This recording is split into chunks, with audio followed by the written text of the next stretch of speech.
which we prepared in advance. I see that we've just started recording anyway, so I have to try and slow down and speak correctly with a good pronunciation. Anyway, so Stefan will be hosting the panel and question answer session where we have our panelists and we have a couple of other people involved. And the idea here is that this is hopefully will be interactive so that you're encouraged to participate. At 16:35, after the panel discussion, we actually have a presentation of 3 student posters, and we had a student poster competition on digital ethics. We have already had a selection of what we consider to be the 3 best posters, and the students will each have 5 minutes to present their posters and the ideas behind the posters, and then we'll have a quick vote where you will all be asked to participate if you wish on which poster you felt was the best by your own criteria. We're not being very strict about how this will be done, and then we will quickly announce the winners, and hopefully by 1700, 5 o'clock French time, we will be able to end the event. So for anybody that isn't familiar, I just thought that we have a website for Ethics for EU project, which is ethicsforeu.eu.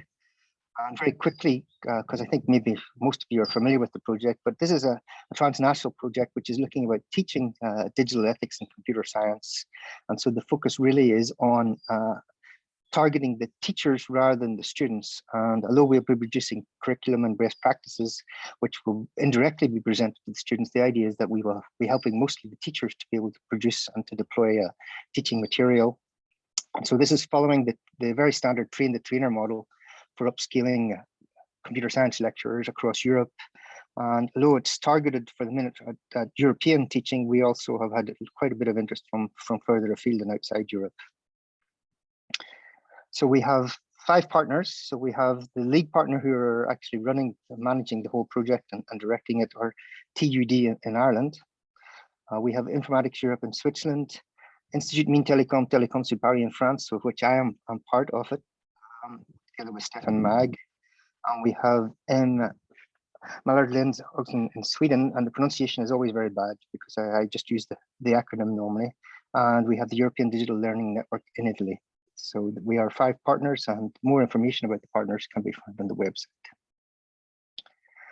So we had some very simple high-level objectives. First of all, we wanted to identify gaps in computer science lecturers' knowledge of ethics. We talk about computer science, but in fact, we generally mean anybody involved in teaching informatics, which can be software engineering, computer science, computer engineering, systems engineering, where computing, software, etc., plays a major role in the education of the students.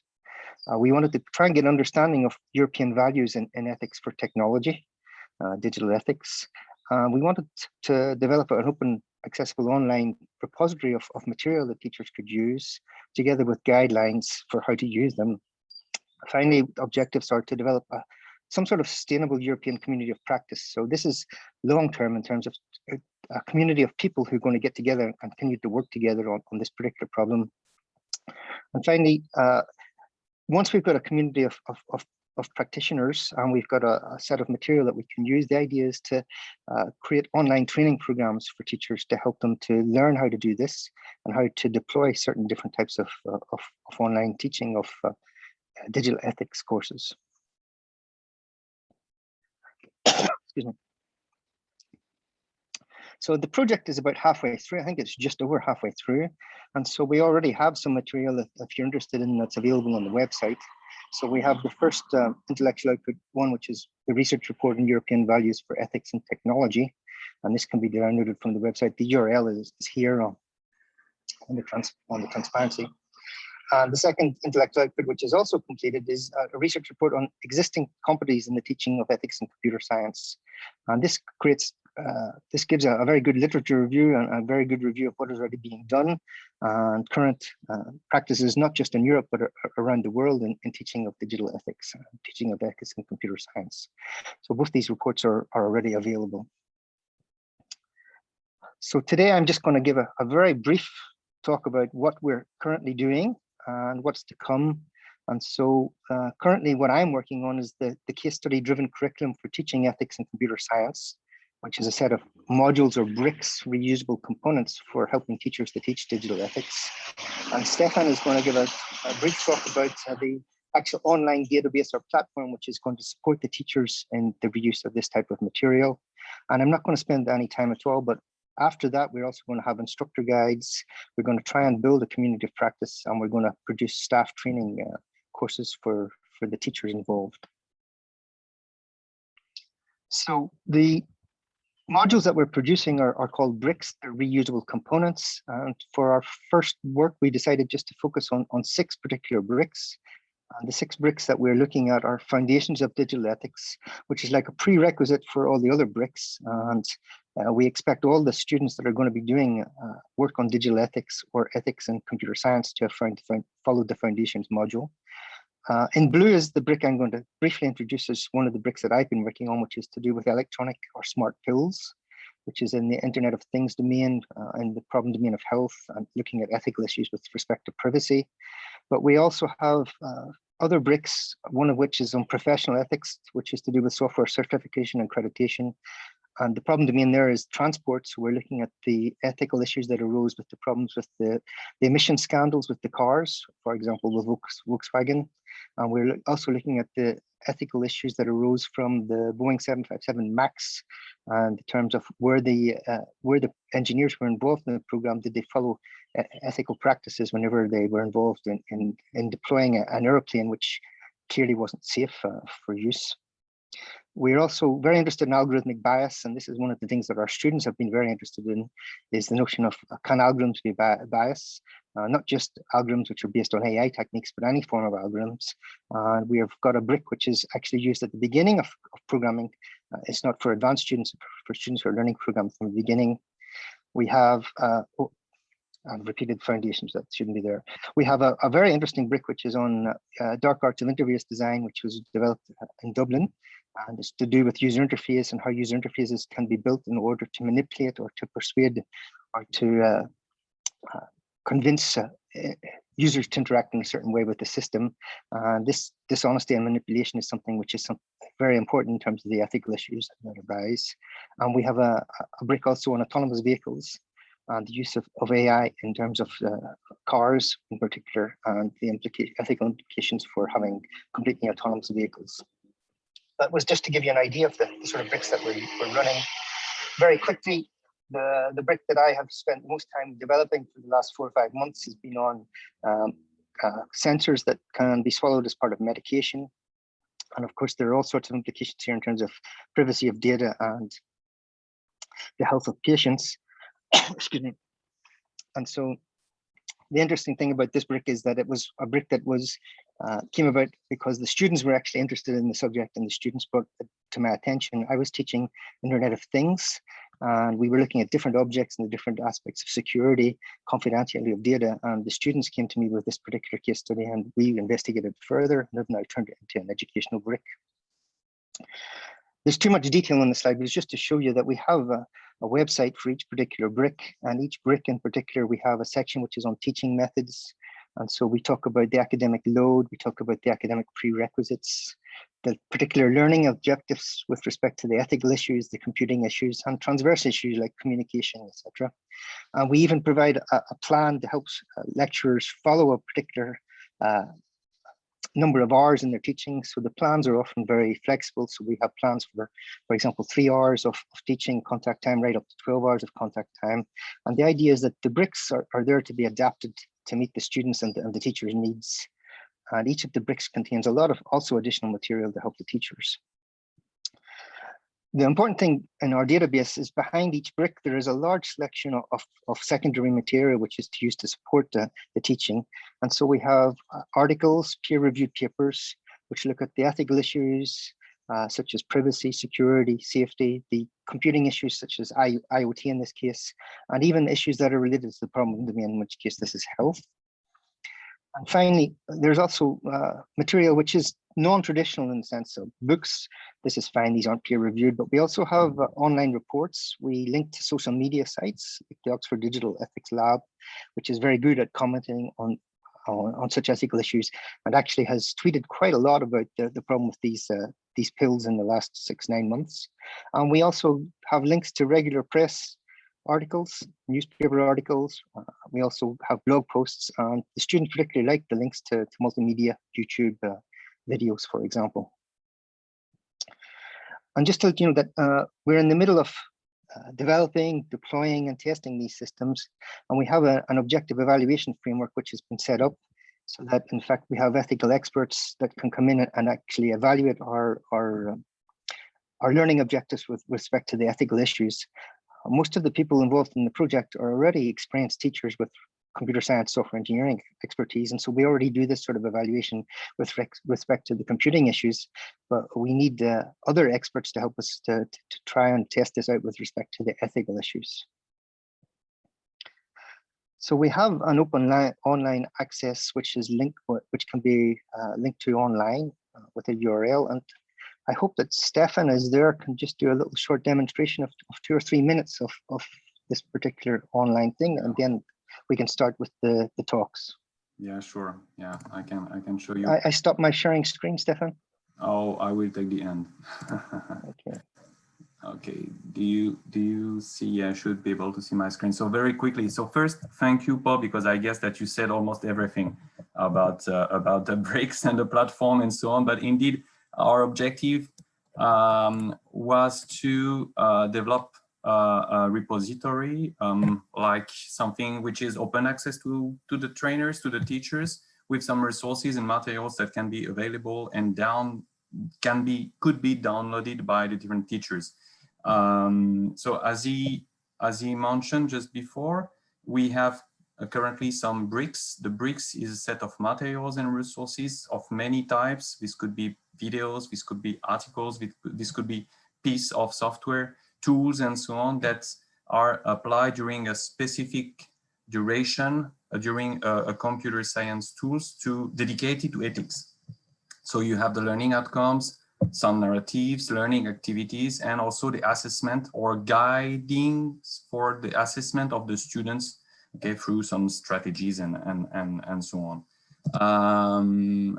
What Paul didn't say just before is that what we tried to define was a brick with some specific sections. So actually a brick, a template, could be divided in 12 sections up to the creator of the brick. And of course, most of the time it depends on the context, it depends on the duration of the brick that should be integrated in a specific course. But basically you have like, this is what I mentioned here, for example, the ethical issues classification. And we follow some specific classifications to be sure that in the platform, using tags and categories through some ontologic database, some specific bricks could be extracted or obtained by the different teachers trying to find some specific bricks. We have some requirements. Well, actually, the platform has been designed using a database up just in a bag of WordPress with some user profiles of different kinds. Maybe I can show you very quickly. Okay, this is the front end. This is the access of the platform. Paul just said that we have 6 bricks. Well, actually, we have now 8. We hope to have much more in the time. Currently, we just have 8 because we need to evaluate them and to have the feedbacks of the trainers, to have feedbacks also from the students. All the bricks can be also seen like through this view. I mean, you have the lesson time, okay, for each of them. Some of them don't have because they are too specific to context, for example. So you have to dig up into the bricks to see how they can be integrated in a specific course. We expect that in the future, we will have a lot of bricks, okay, provided by the community. And then we have the search bar in order to filter and to obtain the different contents based on some duration, based on some specific resources, based on some specific keywords, of course, depending on what you want to integrate in which course for computer science and ethics.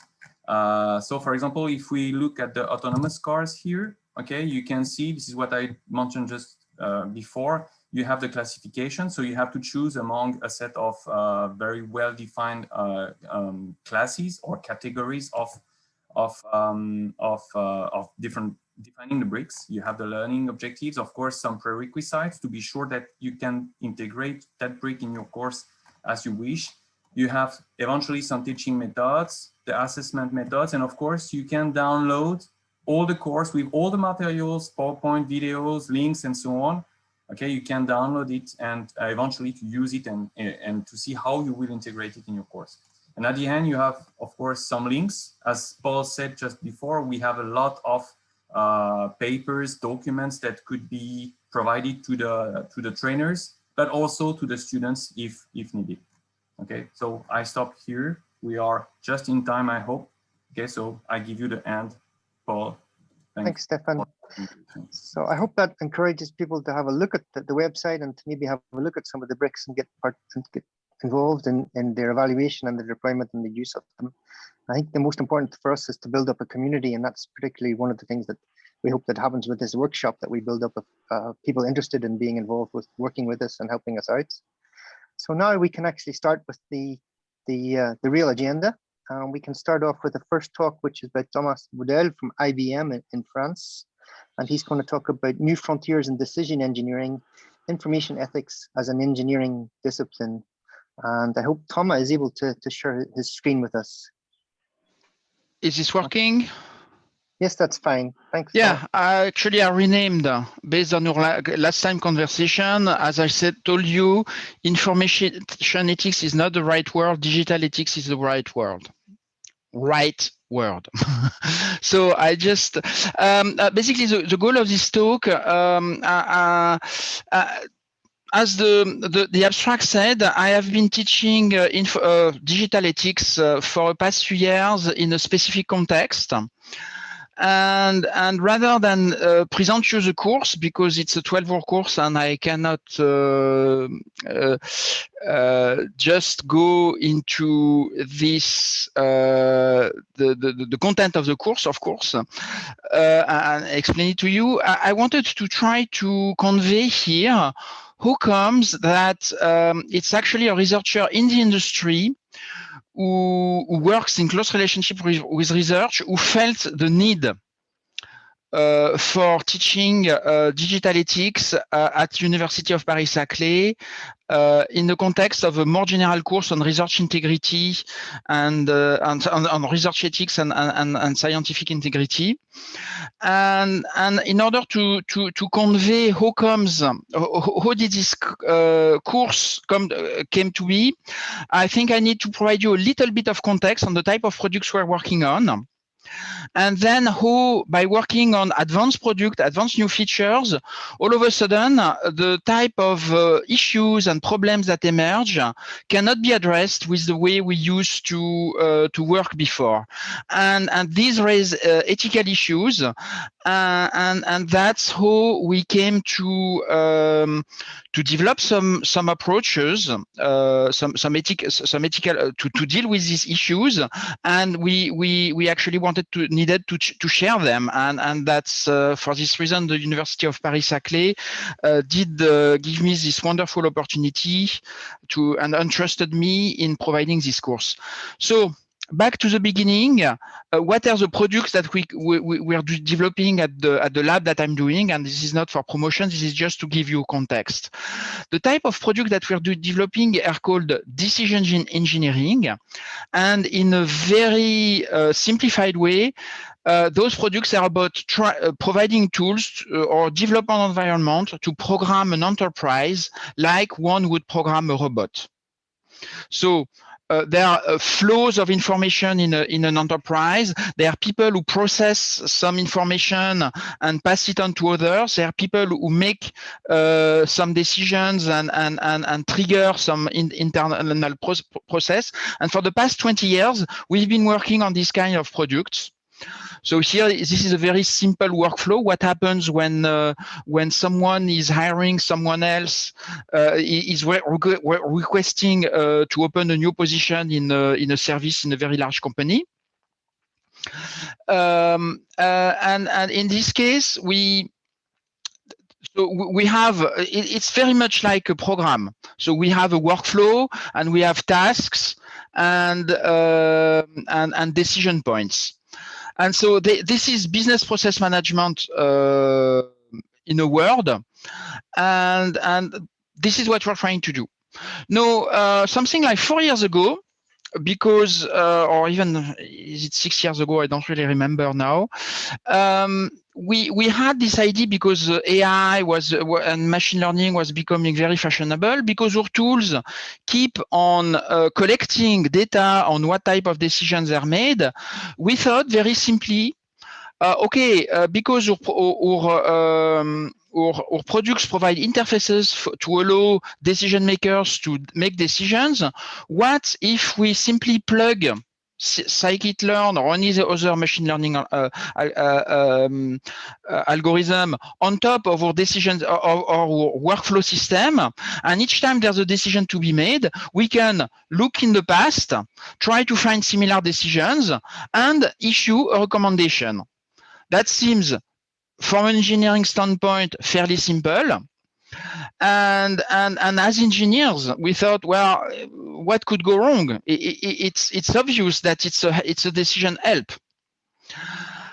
Okay. Even if we design this as a research prototype, we have to go to market, and we have to make sure that our idea is just not a dumb idea, and it actually works. So as engineers, we will start to ask ourselves questions like, okay, can we quantify is this information that we provide helpful? What is the qualitative impact of the recommendation? Do they help people make better decisions?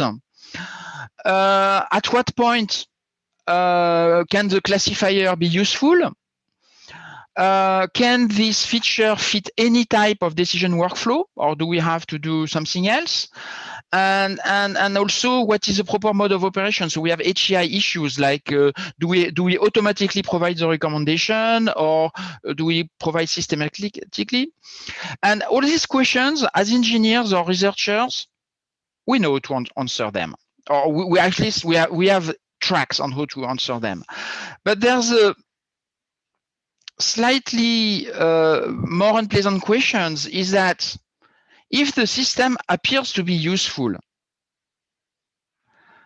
does it affect accountability? That is to say, if the system is useful, it means that part of the responsibility of the decisions that we transfer are shifted from the decision maker onto the product designer, or the person who decides to deploy this product.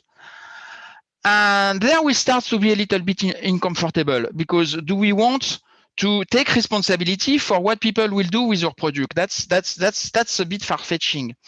And as soon as we go into that, we open a can of worms. This raises questions of responsibility. Can we avoid our responsibility in this case and say, okay, it's just a user who they have to deal with it? And then, of course, the question of explainability and transparency, because we are taking part of the responsibility of the decision maker. Questions of biases, they are already talked about, and more we ask ourselves, can our users actually appropriate themselves the technology so that they make a rational use of this technology and don't fall into automation bias or authority bias? And for all these questions, while we do have those tools, we have some tools to address those questions, but the important point is that those questions cannot be addressed perfectly well with the type of engineering approach. And where things become delicate is that when we work on these issues, we are engineers, we are researchers, we actually want to deliver cool technology. We think that what we are doing is good, and we have those questions that we would like to avoid. And that's what raises the fundamental question, or actually that's what triggers the need for addressing ethical dilemma, okay, what time? First of all, it's a meta-ethical dilemma.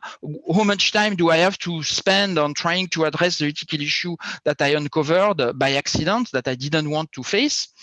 And the engineers or the scientists workflow, it's something that I call the Aristotelian model. Basically, when we have to address an issue, we create a system, a model, we figure together data, and we derive a theory, and we leverage it. And when we face the type of ethical dilemma that I showed you, are we responsible for these decisions that are delegated to the machine or not? We cannot address these questions with this methodology, because the questions that are addressed are better addressed by as dialectical issues. So, for instance, consider some common digital ethics issues, like free speech must be allowed on all online platforms. That's the first proposition. We assume it's true, but we also assume that some content has to be censored, such as fake news or other things. We have other similar dilemma, which are equally presented as two general truths that everybody would agree are true in principle, but that contradict each other. And this is something that the engineer or scientist has not been well trained to perform, because when you're a mathematician, you want to do deductions.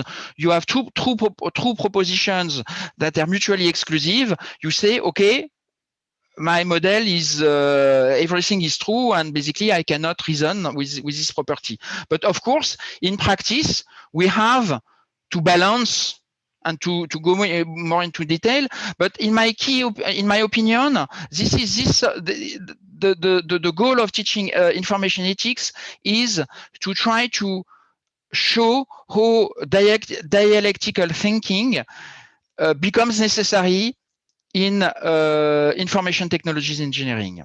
So this leads me to the type of course that we that I design. I cannot give you an overview of the full content of the course, but basically, as I said, this is a very monolithical course. So I try to, in 12-hour course that is self-paced, I try to give an overview of various issues. And when I present the course, rather than having a technocentric view, like the problems of the ethics of the AI ethics or autonomous robotic systems ethics, I try to have a sociocentric approach. And I think that it's fairly important not to address each technology and say, these are the technical problem, the ethical problem that are raised by this technology, but rather say, okay, what is the impact of information technologies in general on society, on the human, on the environment? And hopefully that's the direction I would like to strive. Now, of course, there are lots of competing, I would say, initiatives. Just the only thing that I want to stress is that many of these initiatives are industry initiated. While many could claim this is just ethics washing, I think that in the first part of my presentation, I showed you that it's not just ethics washing. It's that we have, sometimes we stumble on issues and we have to figure ways of addressing them. I don't want to abuse my time, so some of the observations that I want to make is that very often we think that ethical behavior is enforced through morality and law. We think that it's the standard approach, and yet I would like to claim that there are technological means to solve ethical tensions, and the example that I give is a lock on a cabin on a beach. The lock does not physically protect much. If it's a small cabin on a remote beach, But the point is that this lock means that in breaching this lock will invade privacy or private property, and it's a technological solution. And I think that in the realm of information technologies, this is an approach that we have to think. Part of the solutions are technological, other parts of the solutions are regulation and consensus building, essentially. What remains very difficult for engineers is the notion that resolving an ethical dilemma means having reached a consensus among a set of stakeholders that this is the way we should proceed. And truth by consensus, or doxa, is very much in disagreement with, very much opposed to the notion of episteme of the ancient Greeks. So basically, they oppose doxa, the public opinion, with episteme, the scientific knowledge. And here, when we address ethical dilemma or ethical issues, we have to revert back to the notion that what is the right thing to do is not something that we can derive from equations or model, or at least only partly through that, but also through the development of a harmonious society. And that's something that I think is difficult to convey. Finally, shameless plug, today starts the second session of the MOOC. So if everyone is interested in knowing more, you can register on the FunMOOC platform for much longer overview of these issues. Thank you. Thank you very much, Thomas. And thank you also for fitting into the very constrained time frame that we have. Thomas will be participating, I think, in the panel later on in the second part of the afternoon. And I suggest maybe that if you have any questions specific to what he has, we can do that during the panel discussion, or you can put them in the chat. But I found that very interesting, the presentation from Thomas. So if we are ready, we can go on to the second presentation, which is Fatia Sadli, or pronunciation I have to apologize for, and it's teaching critical systems, safety systems considering digital ethics, and Fatia is from the University Paris-Saclay. Fatia, are you able to display your presentation? Yes, did you hear me? It's okay? Yes, that's great. Thank you very much. Okay, I have some problem of connection. The connection is not very stable, so I will cut the camera and keep the audio, and Stefan will pass my slides because I want to avoid some disconnection. Okay. So thank you for the invitation. I'm very glad to attend this workshop. I just have an observation. That's 30 years I've been working in formal methods, and I've been always arguing that for safety critical systems, it's unethical not to use formal methods. But looking at a lot of the bugs recently in safety critical systems, I would even say it's unethical because they haven't even been testing the systems properly, never mind using formal methods to develop them. As with the previous talk, I think if we wait until the panel discussion, and if you have any particular questions related to the talk that you saw, maybe we can take them during the panel. And I propose that we now have a 10 or 15 minute break for coffee, and we meet up again at 1500 hours. Okay. If that is okay for everybody. That's fine. Thank you, Paul. Thank you, everyone. Thank you very much, Thomas, Thank you. and thank you for the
Okay.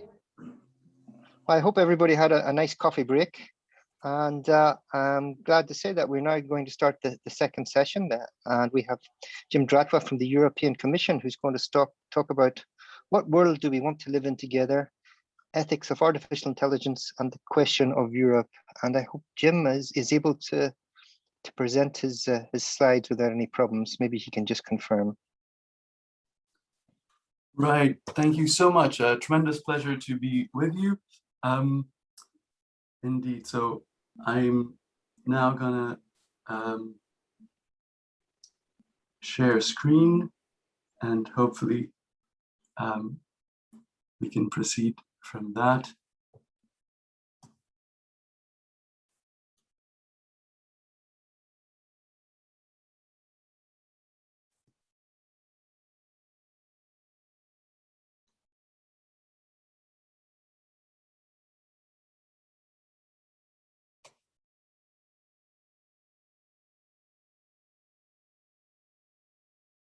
Can you tell me what you're seeing from the screen at this point?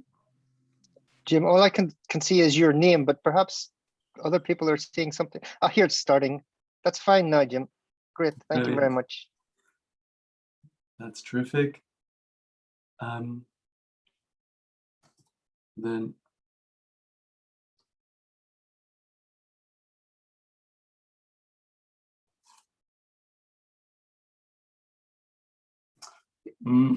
okay, the thing is, I'd love for you to be able to, there we go.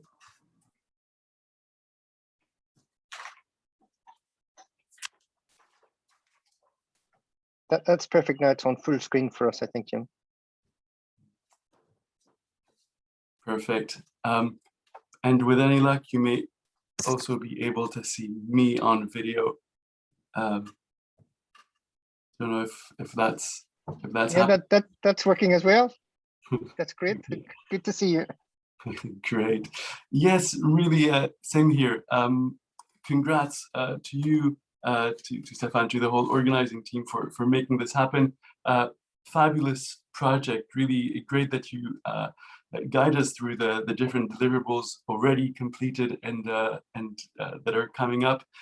This is so important. This is so timely, and indeed so is the workshop that brings us together today.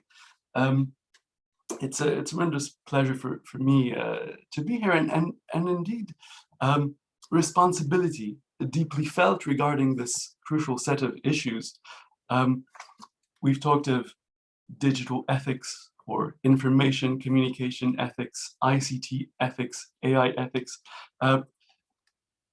So many possibilities there, and to be clear, I am talking about artificial intelligence and robotics and mechatronics and algorithms, big data, big nudge, Internet of Things and of bodies, smart cities, autonomous systems, the whole set. And we've seen a number of really interesting examples so far.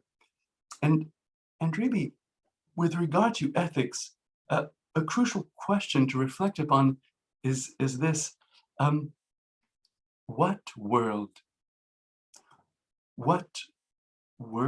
do we want to live in together? I would invite you, we've discussed this with the organizers, we wanted this to be sufficiently interactive. I would invite you to think a moment about this, about what world, and to do so, take a moment, close your eyes. We'll take a minute for this. You can sit back and think about the world as you imagine it 10, 15 years from now. What is part of that world? What world do you envision? Yeah, I see some of you doing this. That's great. No one's watching you. This is time for you to reflect on the world as you imagine it 10, 15 years from now.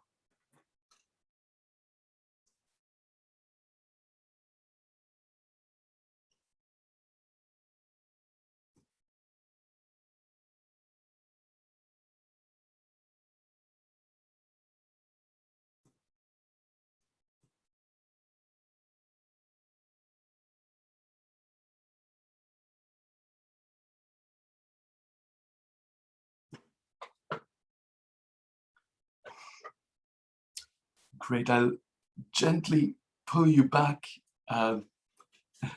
invite you to our common space. What we would do now is talk about this. You might be able to share it with your neighbor. We're online, and that's perfectly fine. We'll have chances to exchange further on in the program, but do hold on to those thoughts, those insights that you've gathered. We were talking about what world do we want to live in together, and as I say this, I realize, did I say we? I think I did. It seems to be the case, and well, that happens. It happens to all of us to say we at one point or another, and whenever that happens, it is important to take a moment to reflect on who is in that we and who is not, and really how is that determined. And this brings us to this other key ethical question: where are the others? Now, ethics is about inquiring into the question of the good, of the just, the fair, the right. And ethics is also about perplexity and reframing.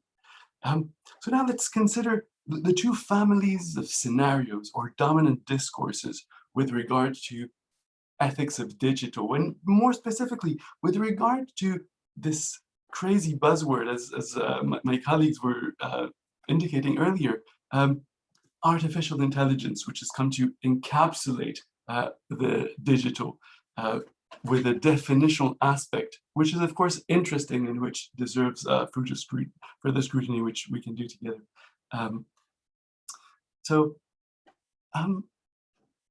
The two stories, the two dominant narratives, AI doom and AI for good.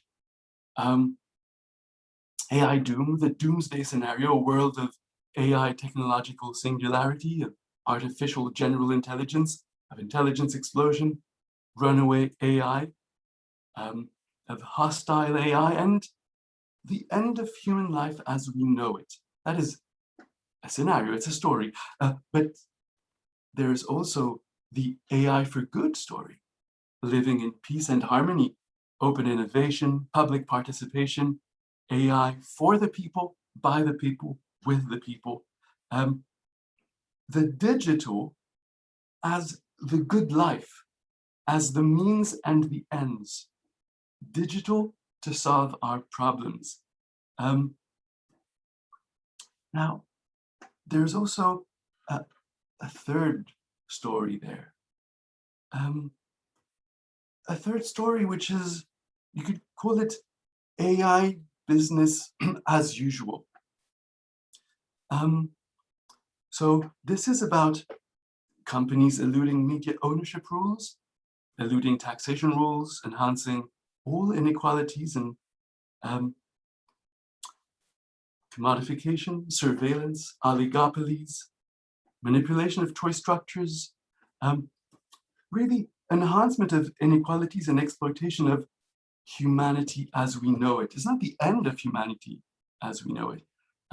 It's just its use in very particular ways. The third possible story is not so good at grabbing headlines, but deserves our attention nonetheless.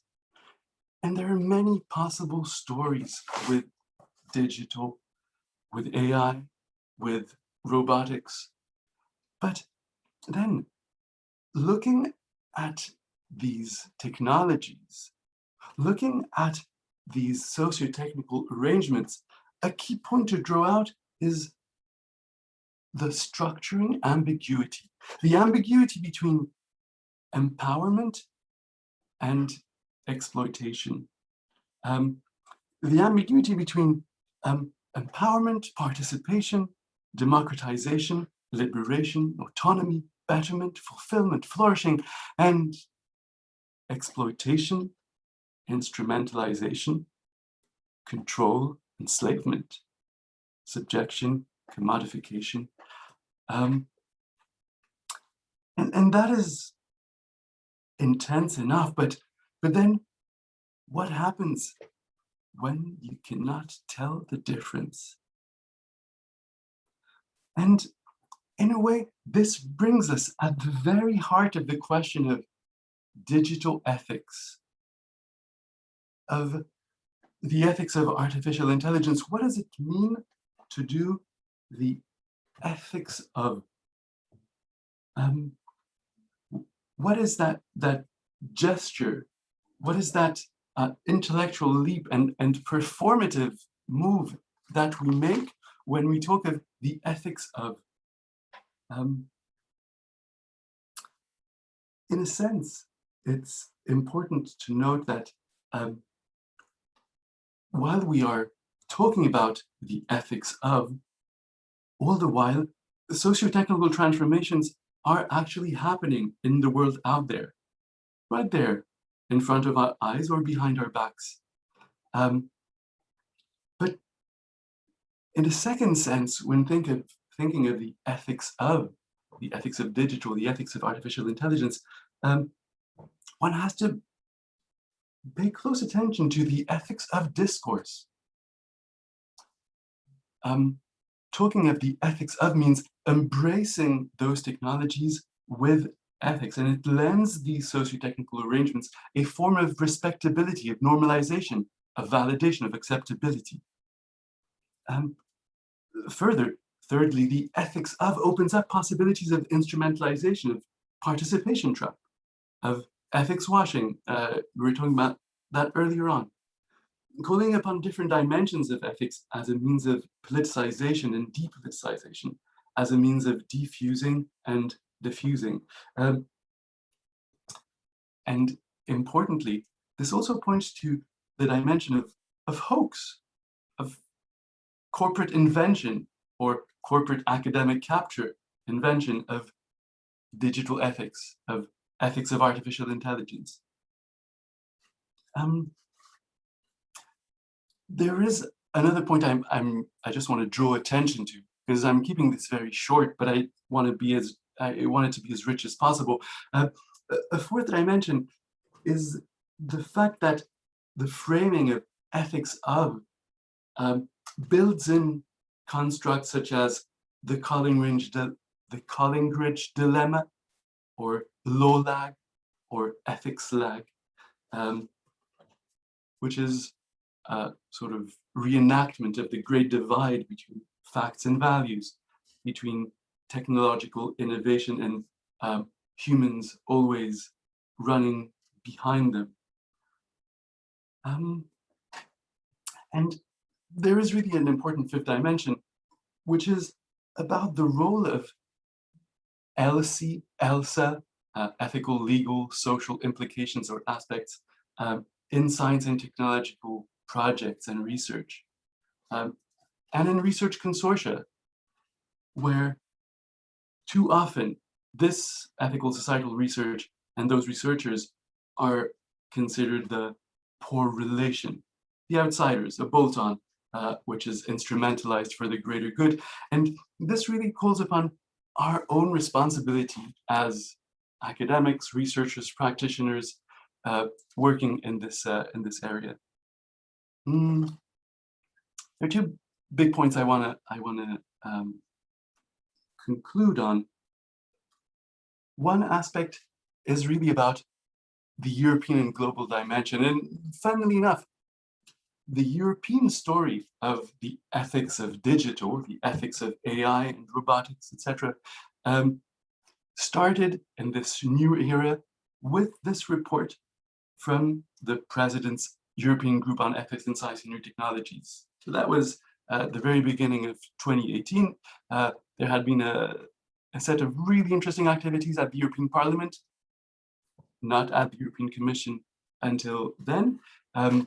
Lots on funding research, of course, on artificial intelligence itself and on robotics and on digital technologies. There's a beautiful history.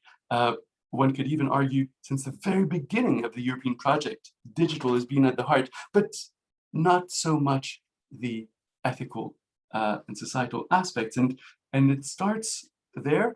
And from there on, an amazing snowball effect. From this statement, we've had the EU strategy on artificial intelligence. We've had the ad hoc expert group, the so-called high-level expert group on artificial intelligence. We've had really just a few weeks ago the proposed AI regulation. Who would have thought? Who would have thought after the fascinating experiment of the GDPR that the European Commission would propose a regulation of artificial intelligence? Whenever we talk of this, let's never forget that regulating artificial intelligence comprises hundreds of projects, programs, and pieces of legislation. I mentioned the GDPR, the different digital acts. It's important for us to also talk about the Digital Education Action Plan, which was adopted just a few months ago. And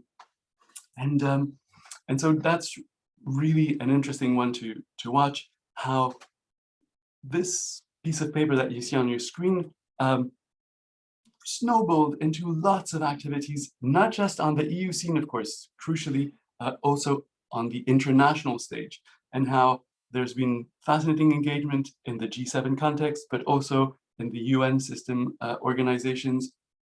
Council of Europe, the OECD also played an important role.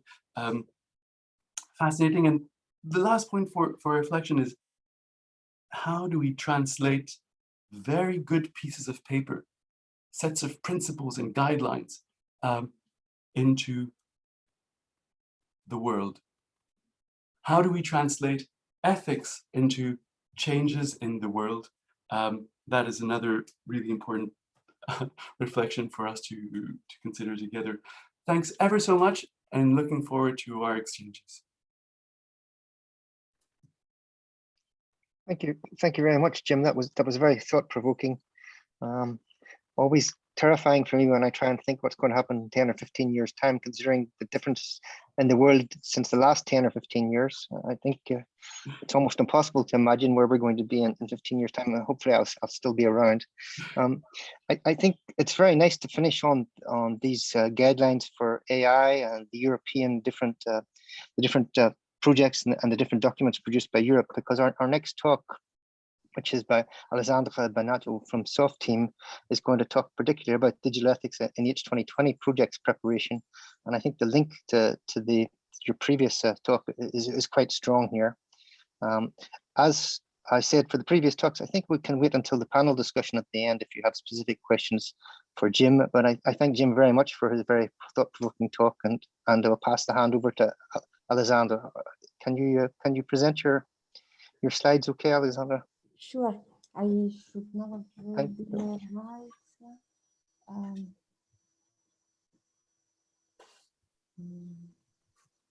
So, do you see my screen? Oh, yes, it's visible. Okay. Sometimes it should be there.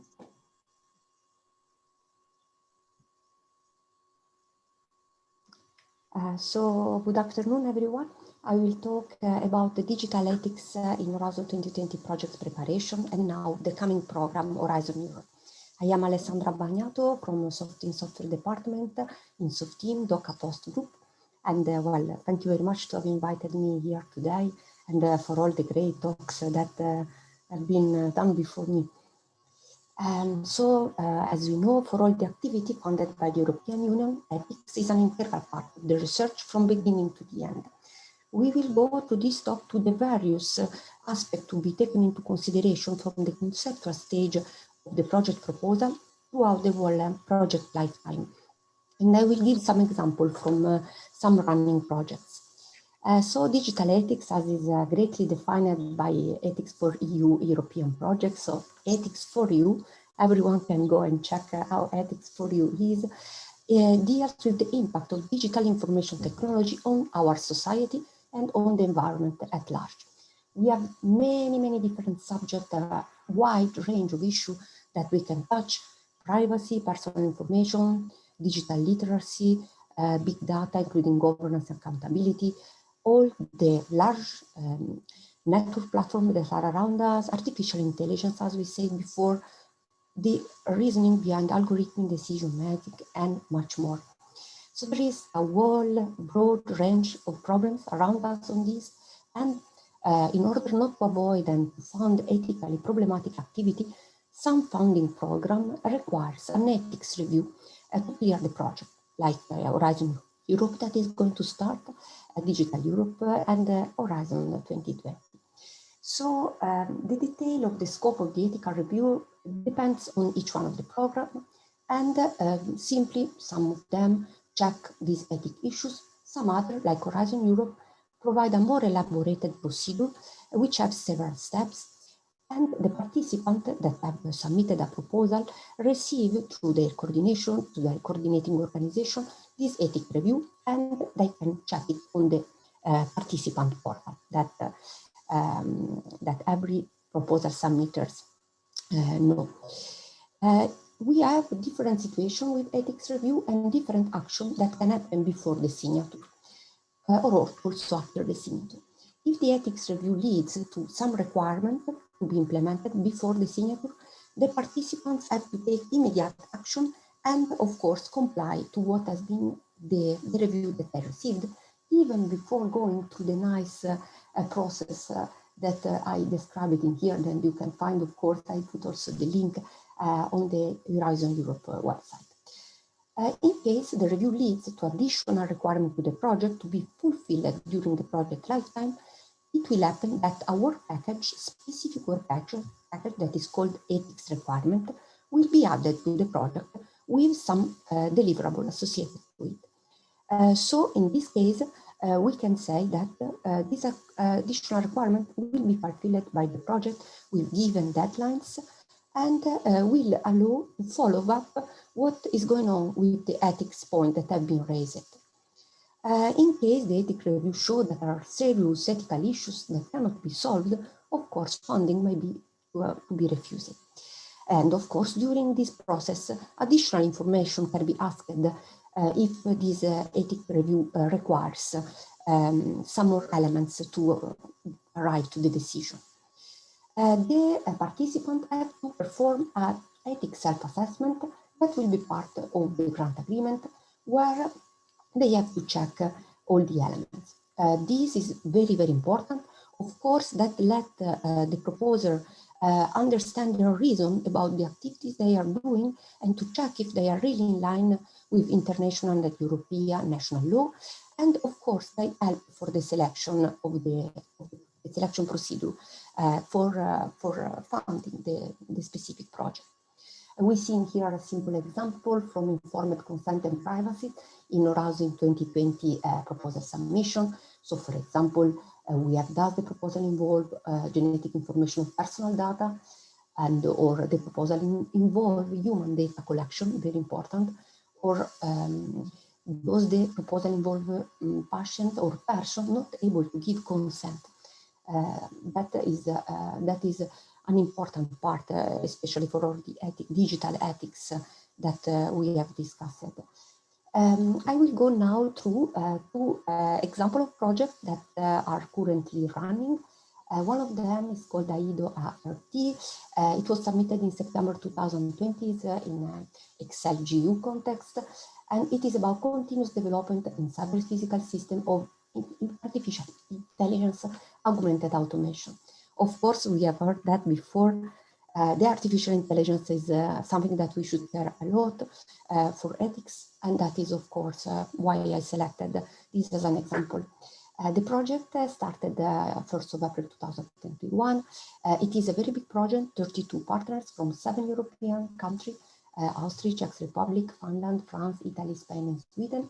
And of course, it deals on artificial intelligence in many, many different sectors and parts, and it focuses on this augmented automation in modeling, coding, testing, monitoring, and continuous development. So all these different phases.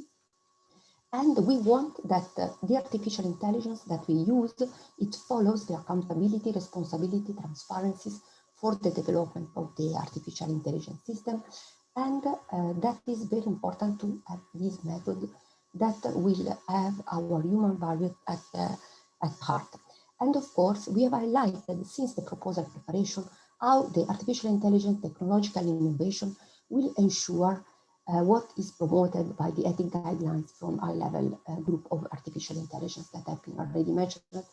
And that is, it was very, very important to be highlighted already then. The ethic guidelines for trustworthy artificial intelligence are really something that every project should mention, or every project tackling artificial intelligence should mention. Of course, that is a very good guide for us all. And we should know how it should be lawful, respecting all applicable law and regulation, ethical, respecting ethical principle and value, robust, of course, from a technical perspective, while taking into account social environment. And well, of course, I put the link for here. This is available online and to be downloaded. I put in here, but I will not go through that. Of course, they are also very little. The requirement for a trustworthy system, of course, human agency and oversight, technical robustness and safety, privacy and data governance, transparency, diversity, non-discrimination, and fairness. Those are very big principles that we should maybe also discuss during the panel. Societal and environmental well-being and accountability, of course, we want that. So these are really key principles that can guide us during our project and project preparation proposals, and that will also help us to shape in a better way the project that we are doing. And it is very important really to focus on that, and it is a great help to have such a document. And how we implement it in our AIDO, we decided to create an ethical and data protection committee, and this will drive and control the aspect of ethical issues that will involve, of course, the technical activity of the project, where, as you have seen, there is artificial intelligence in all the phases. This committee will meet on a yearly basis and will advise the executive board. Of course, if deliverable where data protection is at stake, they will be reviewed by this committee. The Ethical and Data Protection Committee will be constituted by a data protection officer, by the data protection officer or equivalent of all the beneficiaries, so 32, and where the contribution from the beneficiary will be collected and coordinated. The project has also appointed a data protection coordinator that will coordinate the work. And of course, we chair this committee. The overall data management strategy will allow the GDPR compliance, of course, will appoint the data protection officer, will identify them and make available to all the data subjects involved in research, will describe the technical and organizational measures that will be implemented to safeguard rights and freedom of data subjects, and will describe the security measures to be implemented to prevent unauthorized access to personal data and equipment, and of course will describe the anonymization, pseudonymization technique that will be implemented. All these informed consent procedure will be well defined, and the template for informed consent will be delivered in a way that will be very easy to understand for each language, for each of the participants. This led us to the data management plan that is important in this context. The purpose of this plan, that we all know from all the projects, is to present a plan for management, collection, generation, storage, protection, and sharing and preservation of data related to the project activity. Usually it follows the guidelines specified by the European Commission data management template and reflects the status of the data that are collected, processed, and generated. I'm mentioning it in particular because my second projects want to go more in depth on the data management plan. The second project is called Morphemic. It was submitted in March 2019 and it started last year in January 2020. You can find the details of the website also from AIDO in the slide. It is from 12 partners, so I could put all the names in the slide from 7 countries.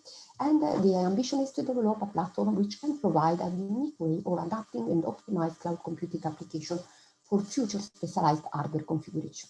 As you can imagine, of course, artificial intelligence is also tackled in this project to give this potential. And you can see the partner in the slide. The project is coordinated by University of Oslo, and it is a very good, strong partnership.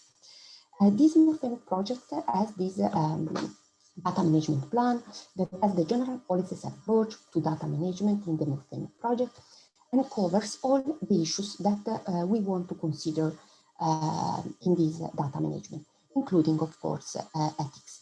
The topics are application reconfiguration log, monitoring metrics, collection, publication, of course, and all the things that are related to the compliance with open access infrastructure.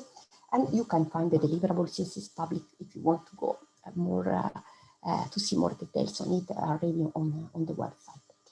The Morphemic project example, I selected it because in order to carry out the work, the partners need, of course, to collect, store, analyze, and process this vast amount of data. And that should be done with the best principle in mind, to be reminded and to know what are exactly the objectives. And in this case, we have use case work packages that include experimentation with data, some of which can be considered sensitive. The project then touches on research ethics related to privacy and data processing and protection issue. To go more in details, we have on our second use case on e-brain science, the data processing of neuroimaging data set of the brain. That, of course, that leads to many points of question. During the course of the project, we will only utilize public available anonymizing neuroimaging dataset of the brain for this OASIS project, open access saving of imaging studying website, but we consider that the nature of participant disorder is such that special procedure for obtaining informed consent are needed.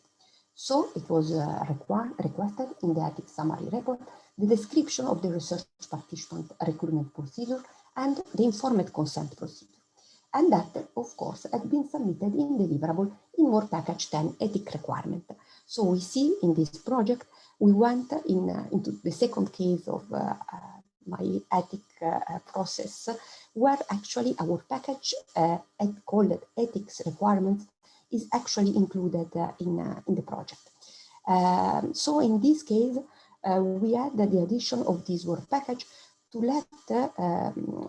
let happen a follow-up of what the ethics will be during the work project. So a certain number of deliverables will define exactly how the informed consent will be considered and all of that. So we can also say that no adults that are unable to give informed consent will be involved in any part of the research in Morphemic. So we have also some kind of elements that give us the ethics that we are going to follow for that. So to conclude my talk, I have been maybe a little too fast. For all the activity funded by the European Union, ethics is an integral part for the research from beginning to the end, and the ethical compliance is really seen as pivotal to achieve the real research excellence. We have that research ethics and integrity policy promotes the highest standard of ethics, and of course that will go within and beyond Horizon 2020, because we will have it also in the follow-up program Horizon Europe and Digital Europe. And so, of course, ensuring ethical acceptability in new funded research is also essential to ensure the respect of the EU value in Horizon. I also including here a link where you can find more elements on ethics, and especially I like very much the Cordis website, where you can really look for all the projects that have been funded in the past, in the future, not in the future, in the past, and you can, of course, have an idea of what could be the future that goes, because of course the flow of this idea is in a certain direction, and we can see that through the funded project. And then there you can find a nice link where you can just check out how Cordis help us, and you can register to Cordis and see that you can do this kind of research to see all the ethics projects that have been done.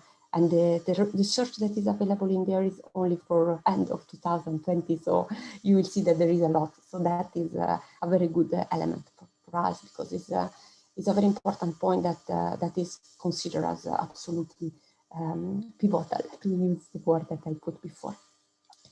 Well, I thank you very much. I take the opportunity to include the links to the two projects I mentioned.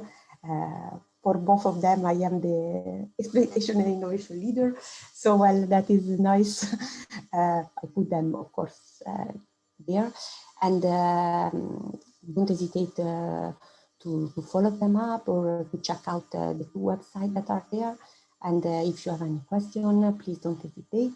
And thank you very much for your attention in every language. Thank you very much, Alessandra. That was very, very interesting for me. I think we've probably got sort of maybe 5 or 10 minutes spare. I know I have a lot of questions, so I guess the question is, should we extend the panel debate, or maybe Alessandra, we could take 5 or 10 minutes of questions specifically on your topic at the minute. I mean, maybe I can start just with a very particular question I have. I mean, I think it's great that the part of the EU project evaluations that we now have sort of ethical evaluations. One of the things I know is that when I've been evaluating projects, we get to tick a box saying, are there ethical issues concerned with this project? But after that point, it's not clear what actually happens to the project in terms of the ethical issues being evaluated. Do you have any insight into, who are the type of people that are evaluating the ethical issues? What is the procedure? What is the process that's followed? Is there a feedback process with the teams who have submitted the proposal? Maybe you could just comment on that for 1 or 2 minutes, if you can. Sure. Well, I will tell you what I know and what I have seen through the various years where I am in European project, and I have seen what happens in them. There is a committee, a reviewer committee, ethical reviewers, of course, that have expertise and background in ethics that are evaluating the project. The first ethical review that I had was in my first project, the first project that I submitted. It was long ago, it was 2009. And also in that case, so back in 2009, it was I worked at P7. Also there was this ethical committee that gathered and that decided to give feedback on the ethics of the project. That project was having some case study on aerospace and defense. So of course, defense is a kind of subject that needs to be. We were doing nothing about defense, but we had to specify better since this word appeared, and we had to. So we didn't have the ethic work package requirement. We just give the explanation that was requested in the beginning, but we gave that to a committee of experts. So a committee of experts that analyzed that part and that provided us the feedback. And the same happened in this project during this phase where we are preparing the grant agreements for projects. If there have been some question of ethics, of course, the project participants have the opportunity to better specify what were their intention and how they are going to tackle those issues.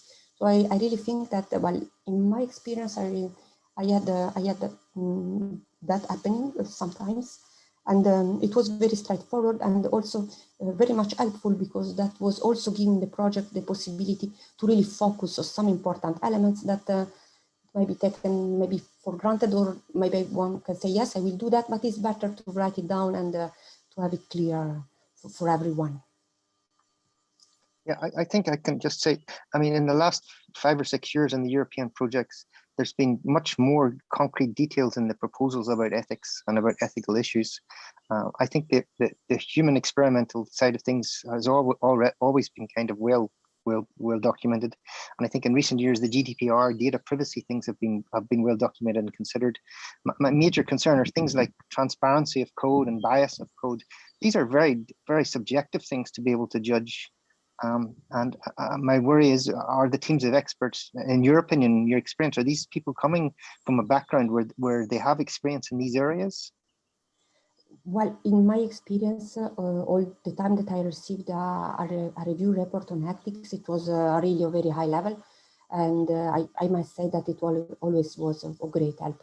Like in the example of course, the brain imaging, that was really clear that we had to specify exactly what we were going to do, which kind of image we were going to use. And it was it was very, very valuable. I think that the people that do the ethical review are really expert in the subject. That is how it works. Usually they are chosen because of their expertise. So yeah, I think that it works. That's very reassuring. Thank you. I don't know. Is anybody else any specific questions for Alessandra, or maybe we can decide just to add our 5 or 10 minutes extra onto the panel discussion, and that way everybody gets a chance to ask questions on any topic. Maybe Stefan can tell me, is he happy enough for us just to start the panel a few minutes earlier? Yeah, maybe 5 minutes. We can have 5 minutes break.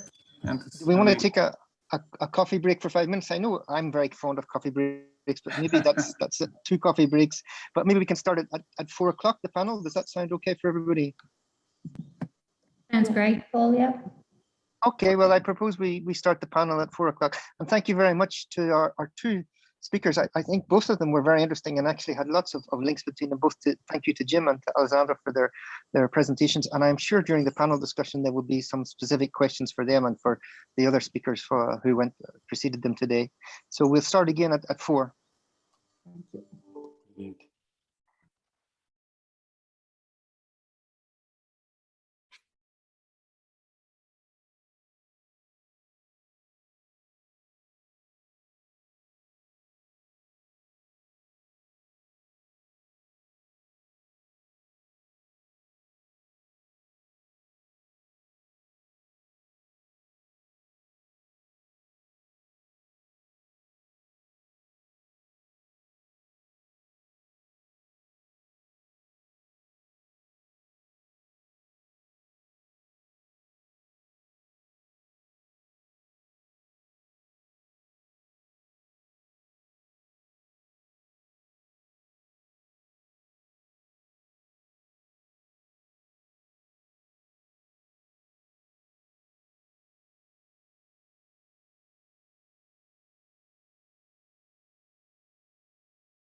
Okay, hello.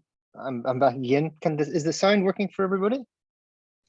Maybe I can even turn on my video. Just to say hello again. People might have forgotten what I look like. I can see Jim, I think, as well, and Stefan.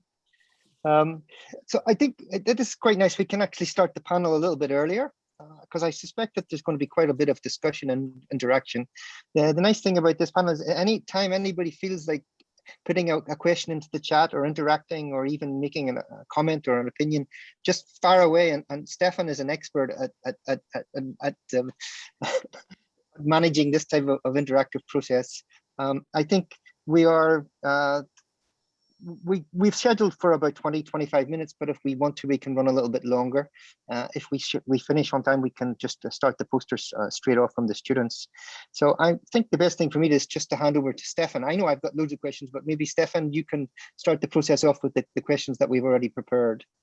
Yes, Okay, I can start, but I'm not an expert of, you know, no, because in the panel, with the panelists, normally they have to speak, you know, I don't have, I'm just a moderator.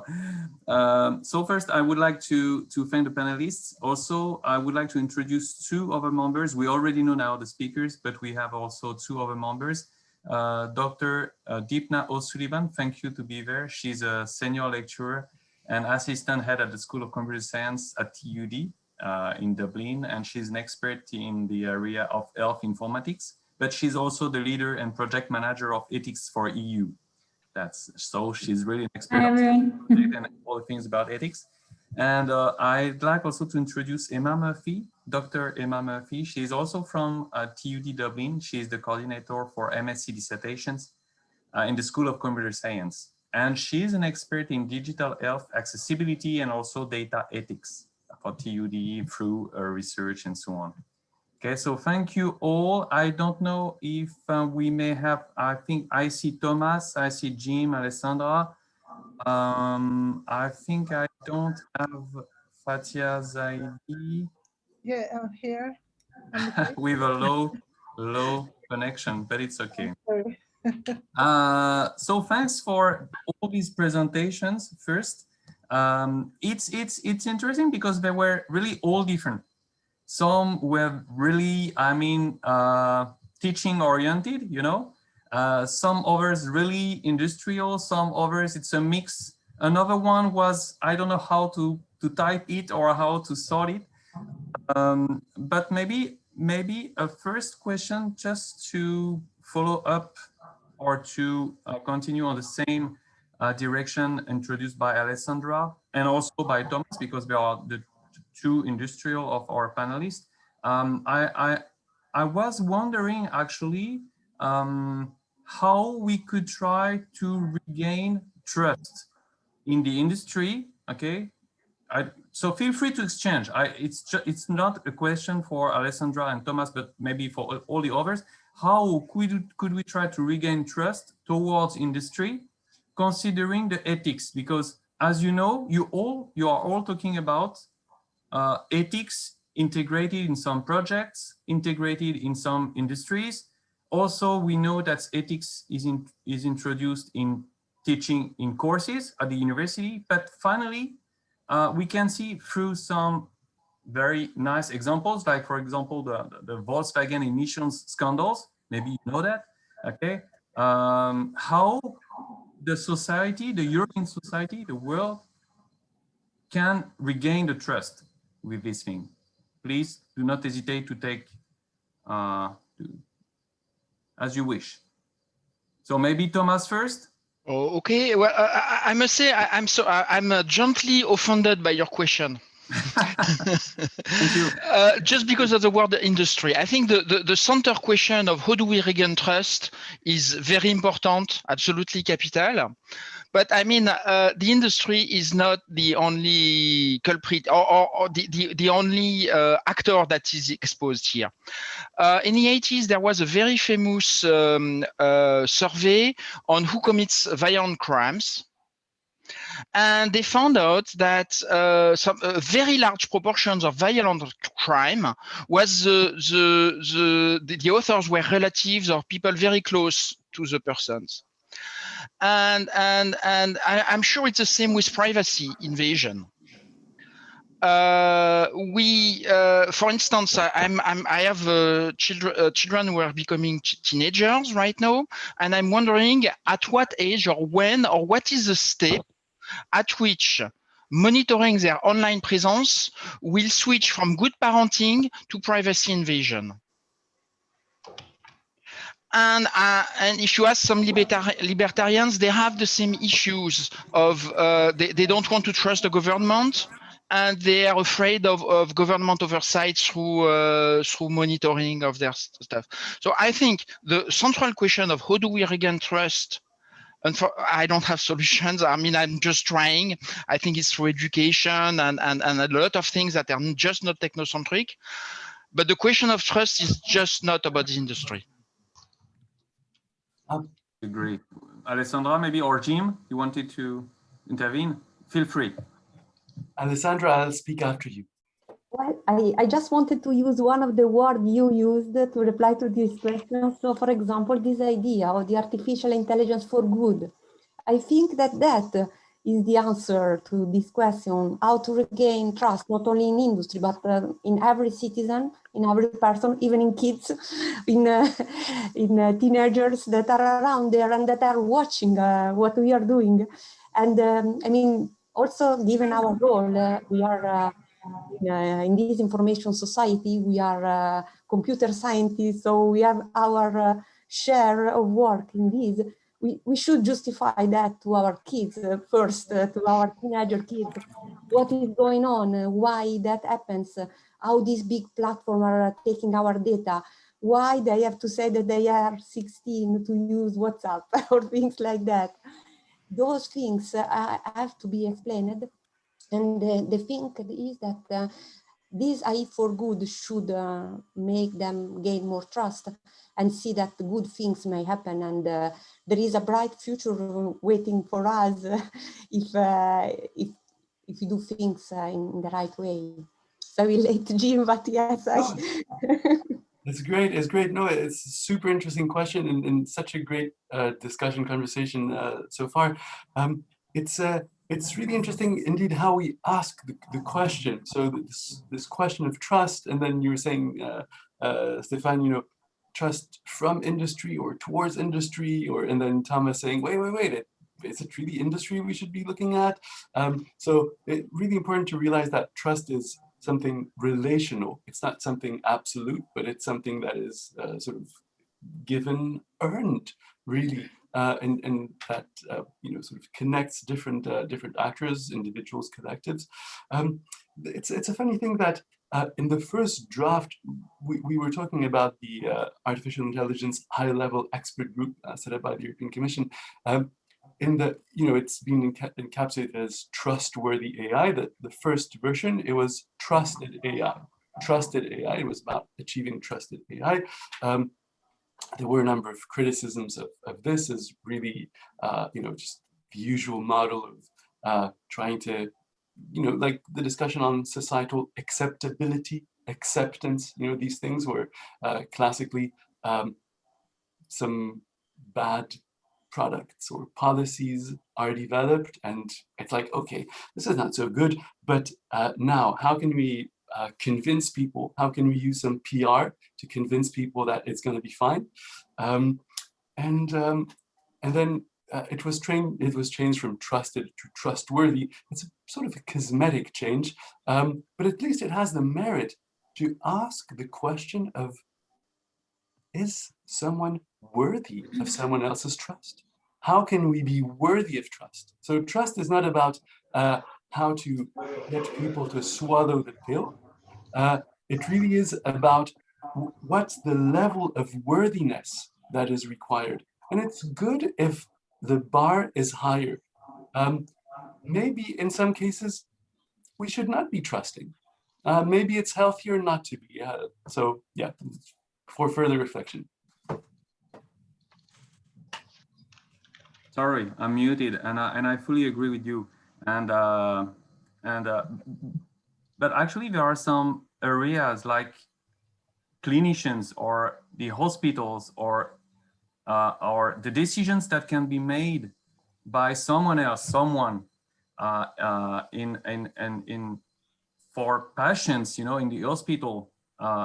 You told that maybe we have to trust, sometimes we don't have to trust. What is the relationship with ethics all behind that? Maybe Deepna, you could answer to such kind of questions, or maybe you have ideas about it. Yeah, I'm happy to come in there, Stefan. I think you're right, and I like how we're broadening out the discussion here, because I think when it comes to sort of trust in digital technologies, the current focus of a lot of organizations or the industry, the attention is mainly on sort of data protection and privacy. And that's very understandable, because we've had, the introduction of the GDPR in 2018.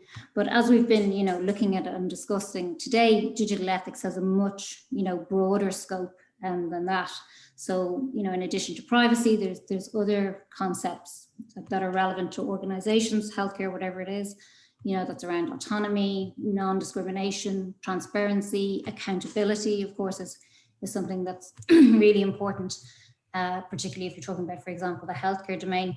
And I like exactly what Jim said there, that, that broader scope is, at least now, it's sort of reflected in the ethical guidelines for trustworthy AI. And they identify these kind of ethical principles to be respected when you're developing AI techniques. But for me, I think transparency is everything. I mean, systems, organizations, whatever it is, they have to be transparent. I think until recently, all of the talk about AI, or the focus of AI, has been on, what can AI do, not how it does what it does, how do AI systems work. So I think organizations, and as I say, I broaden that out again, like the other speakers, beyond industry, they have to be able to demonstrate that their systems, that their algorithms, that they're fair, they're responsible, they're explainable. And this field of explainable AI, I think, is really critical going forward. And, it's really, I suppose, what's driving this as well, unfortunately, is a lot of high profile cases of misuse of AI by global technology firms. And that's really dented sort of consumer trust in AI. And I think the fallout now is that, trust in technology, it's no longer assumed, it kind of has to be earned. And I think that, again, is going to, it's putting the onus back on industry or organizations and enterprise to proactively demonstrate, the responsible use of their technology, how decisions are made, explaining them in a way that's accessible to the end users. I think it's critical across, it's important across all systems, but we have to as well, of course, consider different types of systems. It's very important that a clinical decision support system really explains its decisions. You've got a life critical system there. It's not so important that your smart heating at home explains itself, but we have to start thinking about, this taxonomy of smart systems, of types of users and types of explanations. Stephen, hi. So sorry, can you hear me? Yeah. So I suppose, yeah, I absolutely agree. I suppose a kind of maybe practical structure, or maybe not solution, but if we're talking, I suppose, we're talking about data management in Horizon 2020, and there is, we do have structures in terms of data protection, privacy, but also in the field of data management, so data governance. So this idea within organizations that you have, you have oversight, so you have the doers, and then you have some kind of oversight. And, while I suppose a lot of the work is very practical, in terms of organizational structures. So John Ladley has lots of books and a manifesto on, how we need to, it's not just about data management, data protection, it's also about these ethical issues that you need to have governance, but also stewardship. So, your principles within your organization are created, probably from the top, but that employees are invested in what those principles are. And talking about the Volkswagen scandal, in the end, I think it was one of the engineers that was actually prosecuted in the end, not the CEO of the company. So this, I suppose, in terms of trust, you know, some companies are actually doing it quite well, and they're probably not the people that you hear about, as Dim was saying. You know, we hear about the worst cases. So, you know, there are lots of existing structures. Data governance, data stewardship can help, I think, with some of these ethical questions. Yeah, I just want to honor the really interesting points that are also being made in parallel in the chat. We have a sort of tendency when we talk about trust to then a little bit like we were talking about the story of trust becoming trusted, becoming trustworthiness, and then we can talk about transparency, traceability, accountability, explainability, intelligibility. All of those things are slightly different and deserve further elucidation, and are important to sort of typologize. If we talk about explainability, are we talking about input explainability, about throughput explainability, output? When we talk about automated systems for insurance, for health decisions, for justice, what world do they create? How do the algorithms work? What form of auditing should be put in place? And those are really interesting intellectual conundrums, but also, let's be clear, these are being addressed in terms of institution building. In a way, the proposed AI regulation is a tentative set of answers to those questions. And it's really is very much about typology. Different types of risks should be handled in different ways. And this is where the question of justification that is brought up in the chat and of evidence is really key, because there has to be an accountability in a very strong sense. Why are certain products, systems regulated a certain way, treated a certain way? And it is about, indeed, where should the onus, the burden go, and what magnitude should it have? Oh, fully agree. I wanted to come back on one word that comes often during your talk, is about transparency. And it seems to be important for all of you. I know that in many proposals or in many tools, also when you read the contents and so on, transparency seems to be very, very important. But I would like to understand how, in a software, for example, how transparency, considering digital ethics, could be integrated and evaluated. Because if I understood Jim, Deepna, and Emma, with no transparency, maybe the ethics will not be, well, I mean, focused, targeted, or reached. I don't know how to mention that, but I don't know. Someone could have an answer to me how transparency could be defined and evaluated and integrated in a software, just considering the software. Thomas, yes, please. Yeah, I usually define transparency as someone affected by a decision can consider the decision is transparent if they can refute this decision with a pertinent, relevant argument. Of course, it opens other questions, but at least that's the definition. So the idea is that you can exercise refutation. But Thomas, does that refutation not require understanding? Oh, of course, because I said relevant. One of the problems I saw with the electronic voting systems was this link between trustworthiness and trusted. And one of the problems is that a lot of the sort of homomorphic encryption schemes, there are very few people in understand how they work and what they're doing. And therefore, the general public has to trust somebody else to actually trust the system. And there we have an indirect notion of trust rather than a direct notion of trust, because 99.999% of the population can never understand what's happening underneath. And this is, I think, a key question for me with AI.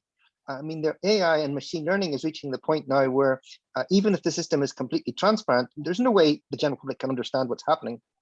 And so how can we expect them to trust? And so who is responsible for doing this level of indirection?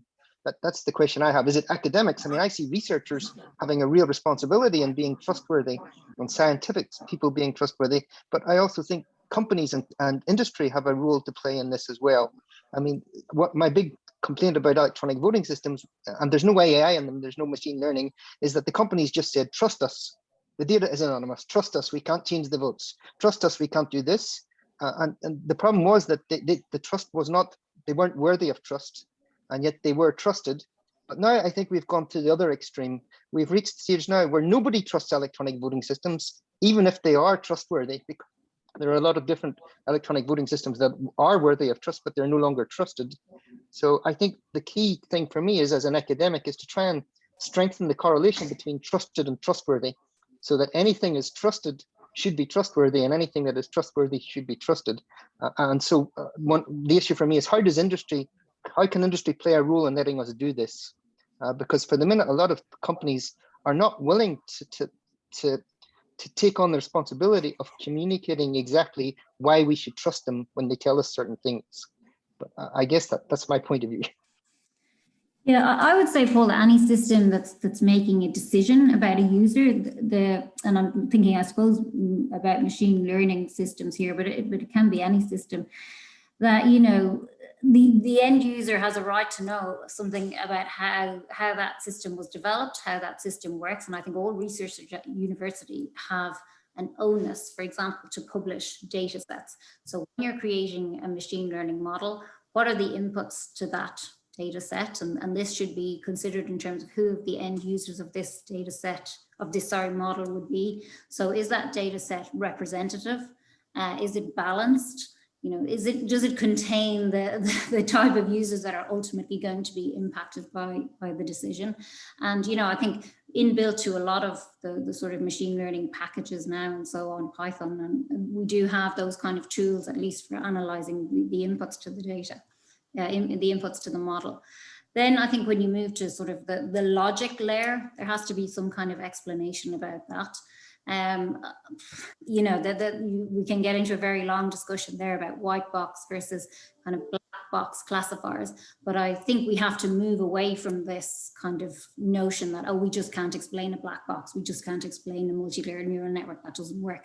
There are lots of ways to explain those systems, even if it's explanation by proxy, if it's running multiple test cases and seeing how the system responds.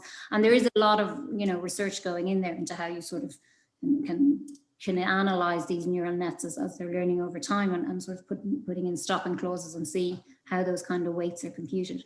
And then on the other end, I agree with you in terms of the outputs. I mean, you know, we tend to use, and I've done a lot of work with clinicians in terms of developing clinical decision support systems, and clinicians, you know, are supposed to have learned at medical school what sensitivity and specificity means, but when it actually comes often, you know, to putting that out on the other end of clinical decision support systems, there's a lot of misunderstanding about what these metrics are, and we can't just expect a sort of an average user to know what the macro average precision of a model means. We have to find ways to explain these metrics to users. Is it, you know, 5 out of 10 people would get this answer, or whatever it is, and maybe we have to bring it back to that level. But there are ways to explain this. It means stopping, it means thinking about users, personas, explanations, transparency. There are extra checkpoints in developing systems, but we are going to get to a point, particularly I think under the right to explanation and so on, under GDPR, that this is just going to become more and more baked into these kind of processes. Yeah, so absolutely, it's so interesting, and very much building on what we've been discussing so far.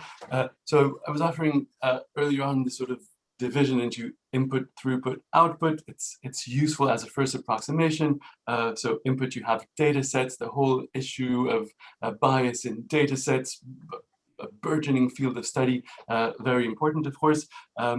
Output, issues around right to know, right to explanation, right to redress. Really, it's like you know, it's sort of, there's a whole chain there. And then the the typical harder aspect, which is, okay, throughput, transparency, the black box. Is it really a black box? Yes, no.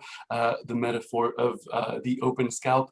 But I mean, two things there. First of all, this is going to happen. This is happening. This is going to happen. So there will be forms of auditing, and this will require some changes in the approach of self-learning algorithms.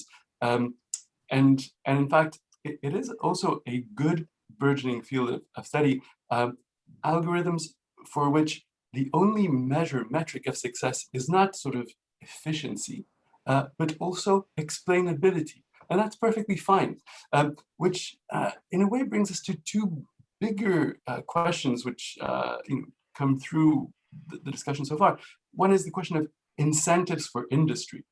Because once all is said and done, it may still be a better bet for car manufacturers to Volkswagen it, as we've seen just last week with other car manufacturers in other parts of the world.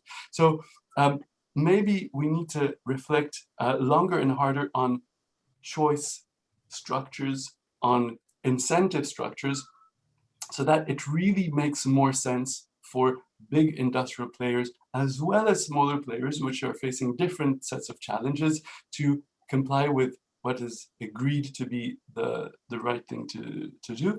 And then there's a sort of a bigger picture issue, which is, how do we conceive of ethics in all of those conversations? So often, okay, we have our project, now we just need to get it through the ethics check. Or we have our system, now we just need to make it trustworthy, trusted, trust. But what if we considered things the completely other way? What world do we want to live in together? What values do we want to bake into the technologies, the institutions that are our world? And if we consider ethics no longer as a sort of stumbling block or a sort of signpost, but really as a compass, a moral compass, if you will, then the approach to technological development is radically different. And I think this may be a fruitful starting point. I agree with you, Jim.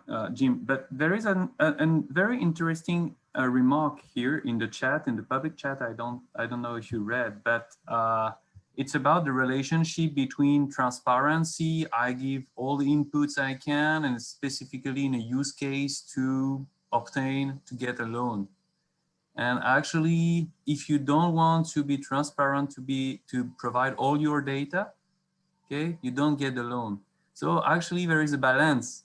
Okay, I agree that you have to, well, the trust and ethics should be societal, but you also have the ethics in the company to make money, to continue recruiting, hiring people, and so on. So without that balance, I think I was thinking about what you said, how digital ethics could change the world in maybe 20 years.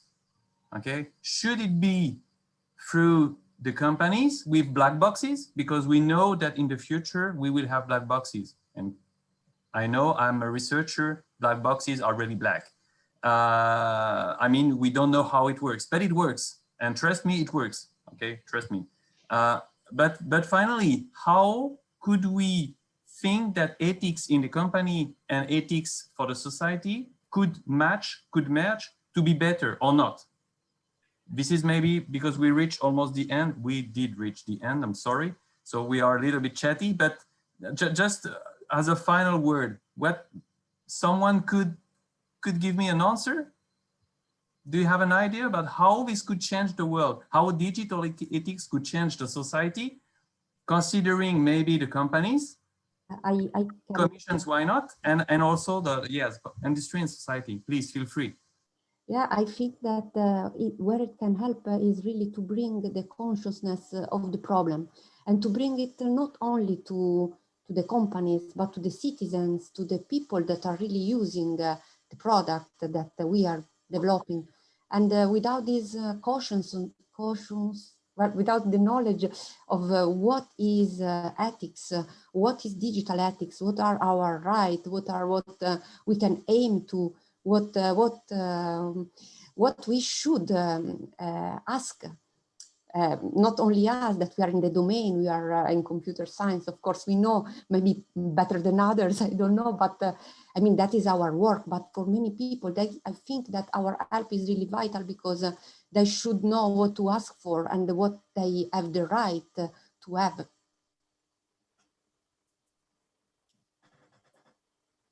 Yes, please, Emma.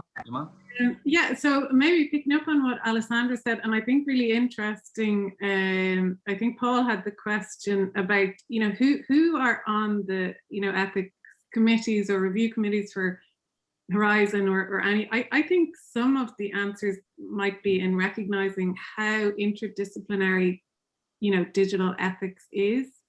And lots of the answers to questions, you know, are answered by people working in their silos, you know, maybe in philosophy or in social science or in computing. And, you know, really figuring out who the experts are on these committees is one thing, but then another, as Alessandra said, you know, consulting stakeholders. So we're talking about bias and exclusion, talk to the people who are excluded, and also maybe give them a place on the ethics committees. I don't know, maybe that's an approach.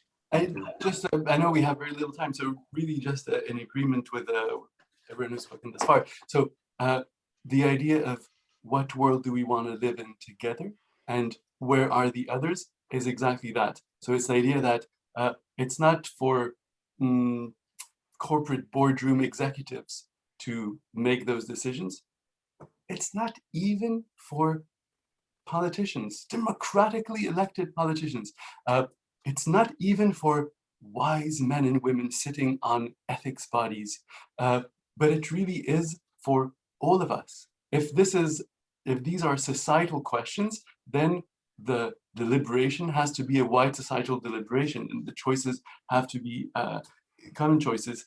And then, so in terms of the trust me, the trust me part is interesting, but let's take one moment to think about the it works. How do we define the it works? And maybe this is where digital ethics can change everything and ultimately can change the world. If it works is makes efficient decisions. Okay, but what if it works means everyone has been part of this? Everyone has been part of this reflection on where it is we want to go and how should we set about going there. If the it works become broadened, then digital ethics will have fulfilled its destiny and will have changed the world. Okay, thank you very much. Deepna, you wanted to say something else? No? 10 seconds. I was just going to say, I suppose one of the, you know, what we believe in very firmly in kind of the ethics project, we talk a lot about, you know, consequence scanning and thinking about the intended and the unintended consequences of a product or a feature, the positive consequences you might want to focus on, the negative consequences that you might want to mitigate. And I suppose while we know we won't be able to always anticipate, you know, consequences of everything we build, we want to create a space to have conversations about ethics. You have conversations with members of your organization, so that instead of often having these kind of big abstract conversations about ethics and values, maybe them into something more tangible in the context of a product or a service or for whatever it is you're developing. And I agree, I think exactly with the other speakers there. It's about bringing in people from other areas who've been thinking about these things a lot longer than we have, from the social sciences, from maybe politics, from legal, and just creating that space to have the conversation. Thank you very much, Deepna, for the last words. And thank you to all the attendees. It was really, really nice. I'm sure we could talk during 2 more hours, but we don't have to. Okay, because we have the next steps with all the students. So thank you again to all of you.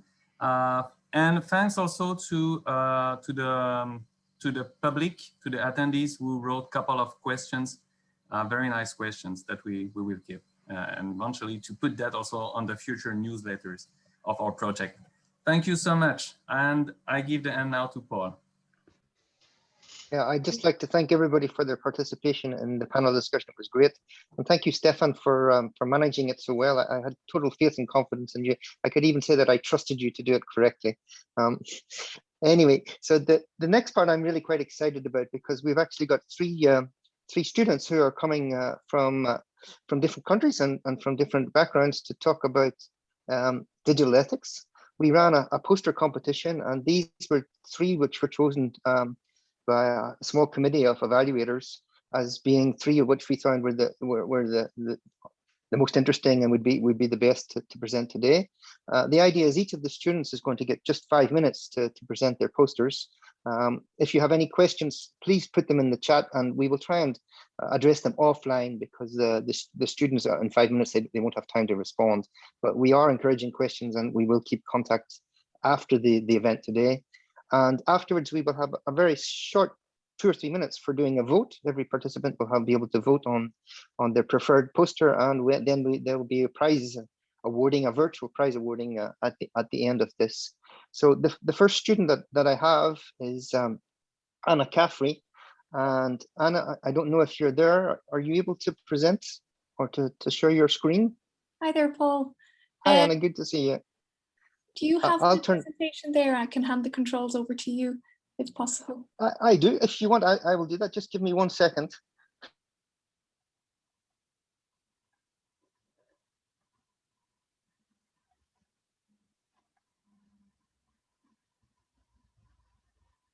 I'll just share my screen, and you can say next when you want me to move on. Perfect. Thank you, Paul.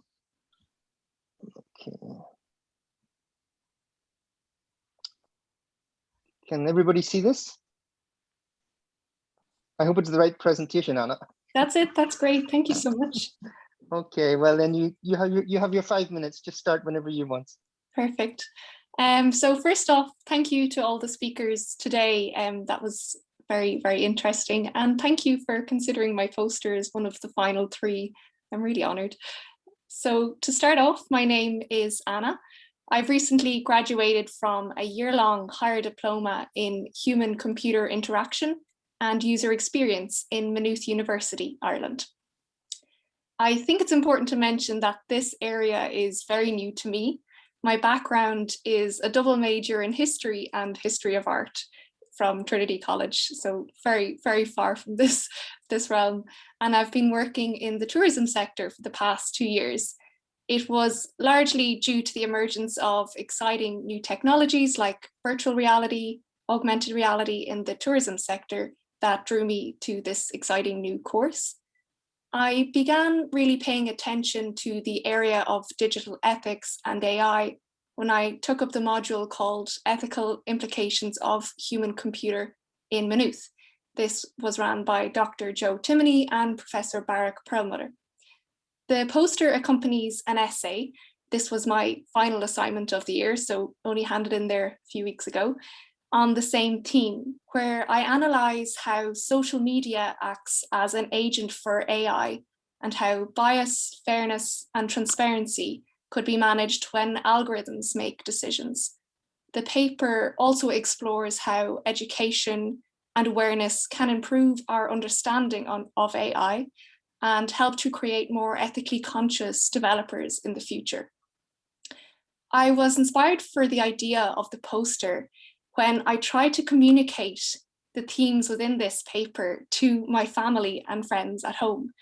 To them, AI was only associated with computer science and big tech, and no one was aware how omnipresent it was in their day-to-day lives. So with this in mind, I would describe my poster as, I guess, a clear, concise infographic for anyone who is unfamiliar with artificial intelligence and how it is incorporated into our everyday lives. I created it using the online graphic design platform Canva. It's very handy, and incorporated the recommended colors and legible font. And I had it divided into roughly 4 sections. So before you see the first section, and that's a list of AI agents in everyday life. This list is by no means exhaustive, but rather they are all agents that were immediately familiar to my family. Just on to the next slide there, please. So these are the two central sections, and that is practice awareness and educate future generations. These two sections are just small changes or tasks that can be easily adapted. With AI being quite a recent phenomenon, it is predicted to have a far greater impact on the lives of young people today. So that's why I think it's paramount to educate for their own safety and awareness today, but also to create greater or more ethically conscious developers in the future. And the next slide, please. So this here is a few resources that I came across along my way when I was doing the paper. And these are the ones I found particularly interesting. So before attempting to deep dive into learning Python, Google has developed a number of interesting web-based AI experiments. So there's AI experiments and Teachable Machine. They're fun and interactive ways of gaining a better understanding of how AI works. These are code-free and very easy to practice with. And there's also an educational program there with MIT. So that's it. Thank you very much for listening. Thank you very much, Anna. As I said, any questions will be passed through to Anna later on that she can reply to by email or be in touch with you. We're a bit stuck for time, so maybe we can just move on to the next presentation. I'm going to close off this and stop sharing my screen. Thank you, Anna. So our next presentation is going to be by excuse me, Shorav. Shorav, are you available at the minute? Can you share your screen? Hello. Hi, Shorav. Do you want to share your screen? Yeah, sure. Okay, I'll let you start when you want. So is that fine? Can you see it? Yeah, that's fine for me. Thank you. Okay. So my name is Saurav, and I'm an intern in the multi-speech group at INRIA Nancy in France. And I'm working here on voice assistance for low resource scenarios. And welcome to my presentation session on my poster submission entitled Towards Better Voice Assistance. So smart voice assistants by nature, they work by continuously scanning for wake signals. And these wake signals could be something like, okay, Google, or hello, Alexa, and complete a task for Alexa Echo Dot speakers. And two major concerns that I highlight in my poster that could arise in an environment where such assistants are used is security and fairness. So on security, I want to ask questions like what could be the limits of surveillance that such a device can have in our daily life? And should there be human graders in loop involved who can step in at any time in order to correct the mistakes made by such assistants?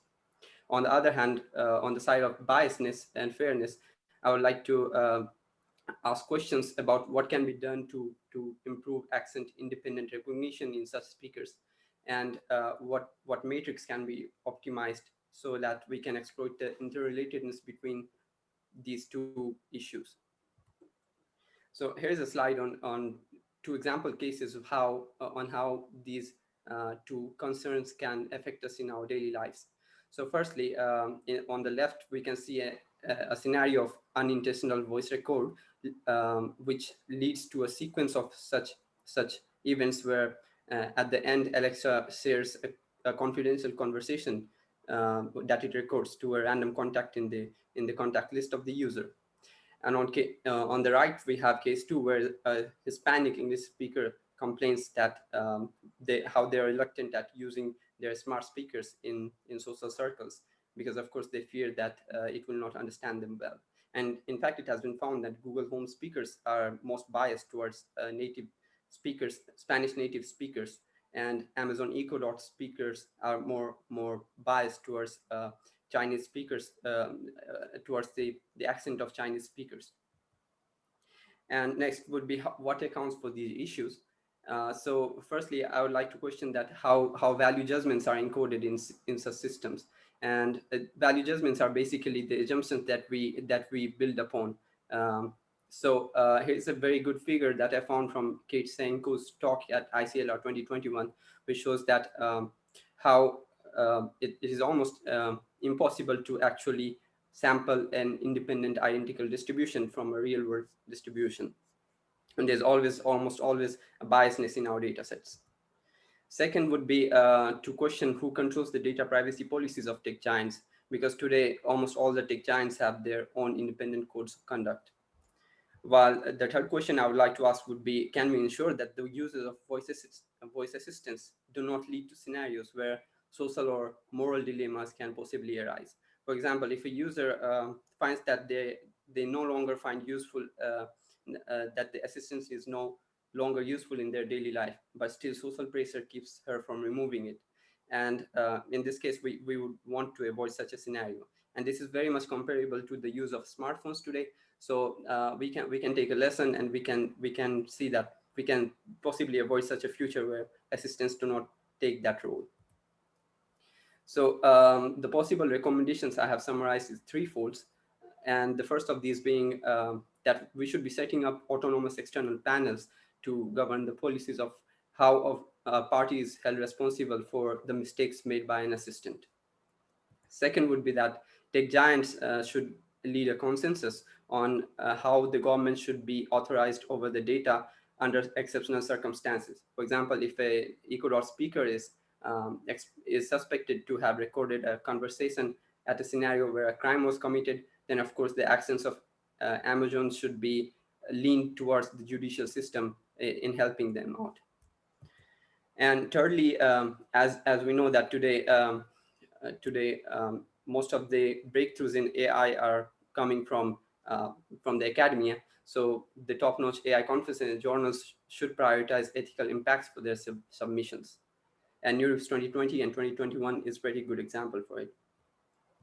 So thank you, that's all. And I would like to take a moment to appreciate people who helped me out throughout by their feedback. And these are Dr. Joseph Timoni, the program coordinator of our master's program at Maynooth, and Dr. Emmanuel Vincent and Dr. Imran Sheikh, who are our who are my supervisors at India NOC. Thanks. Thank you very much, Saurav, for a very nice presentation. And so we've got one final one, which is Melanie. I sent her a message, but I'm not sure if she got it. Are you able to present, Melanie?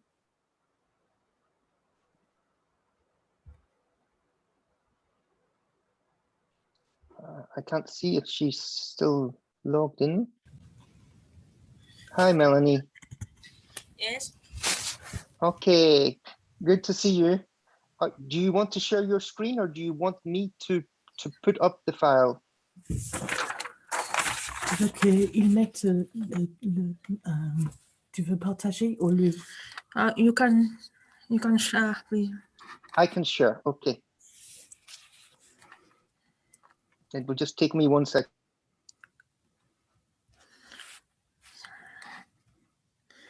Il partage son écran.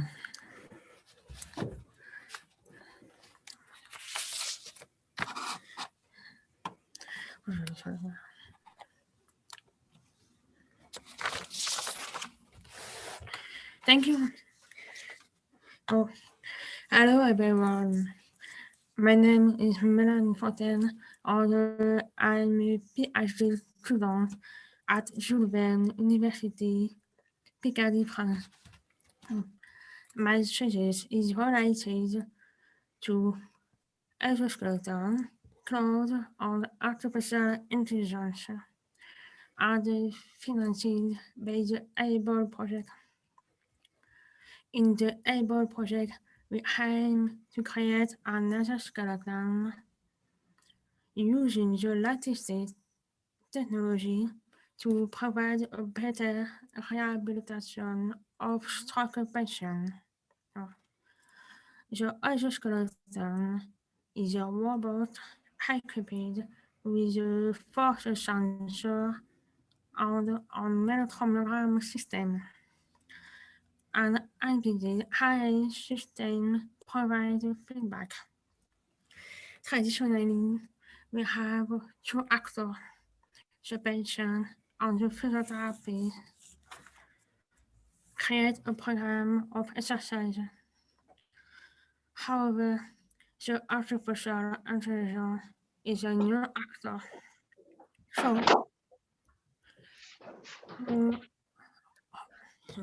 So one important question in our project is how decide for exercise the patient, the exoskeleton, or the physiotherapist. Asimov law forms the basis of how ethical guidelines concerning the use of robots and artificial intelligence. The first law means that a robot may not harm a human. The second law states that a robot must obey the orders given to it by human, except where such orders would cause harm. Can the exoskeleton decide to stop or pause an exercise during a rehabilitation session without human command? So I'm going to present you two scenarios. So, case one, we have the patient, the physiotherapist on no exoskeleton. On the second case, we have the patient, the exoskeleton, and no physiotherapist. If we have a motivated patient,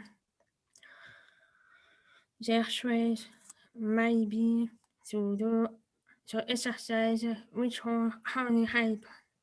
So, in the case where we have the physiotherapist, using their experience, they will highly encourage and help them depending on the assessment of the patient.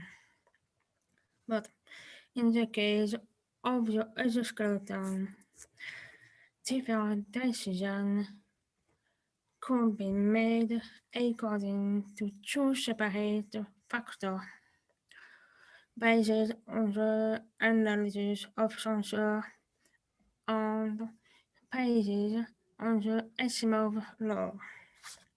So, for example, if you have a patient want to continue, but according to the analysis of the sensor, they are tired.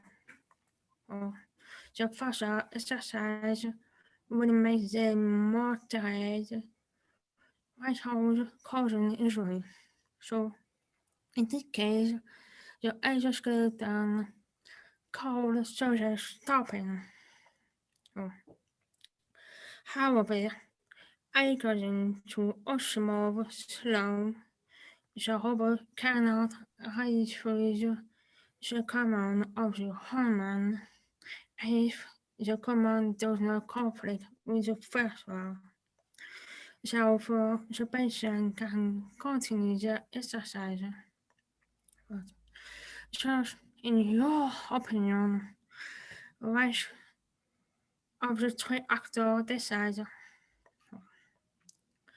In your opinion, the exoskeleton obtain more information concerning the trends on the fatigue level of the patient, and the should advise the physiotherapist.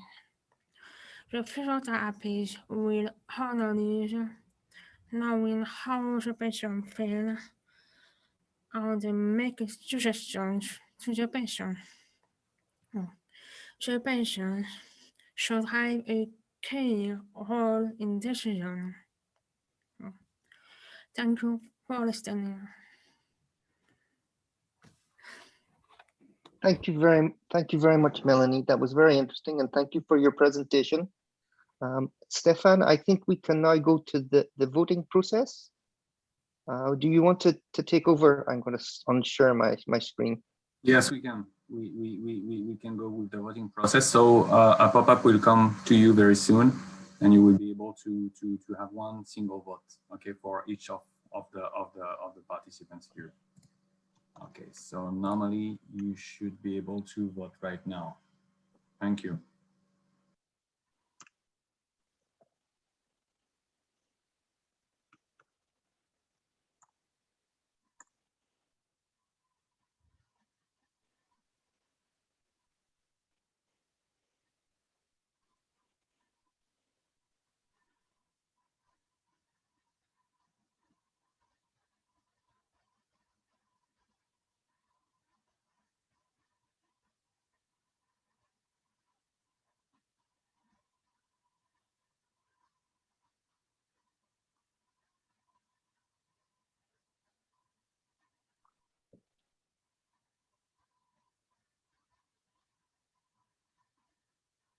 Hi, Stefan. I'm not sure. I can't see anything except your face. So I guess that you're kind of overviewing the vote process. So maybe you can just say when the vote is completed, and maybe you can announce the results. It's not completed yet. We Okay. have maybe 15 attendees, and well, there's no obligation to vote. So absolutely, we can wait until maybe, yes. I think that the reminder is working because now we just have 5 left. So I think it's okay. We can. So it was really. I find it very difficult because I wanted to vote for them all, but that was not an option. No. So I think we can finish the votes, or there are still people voting.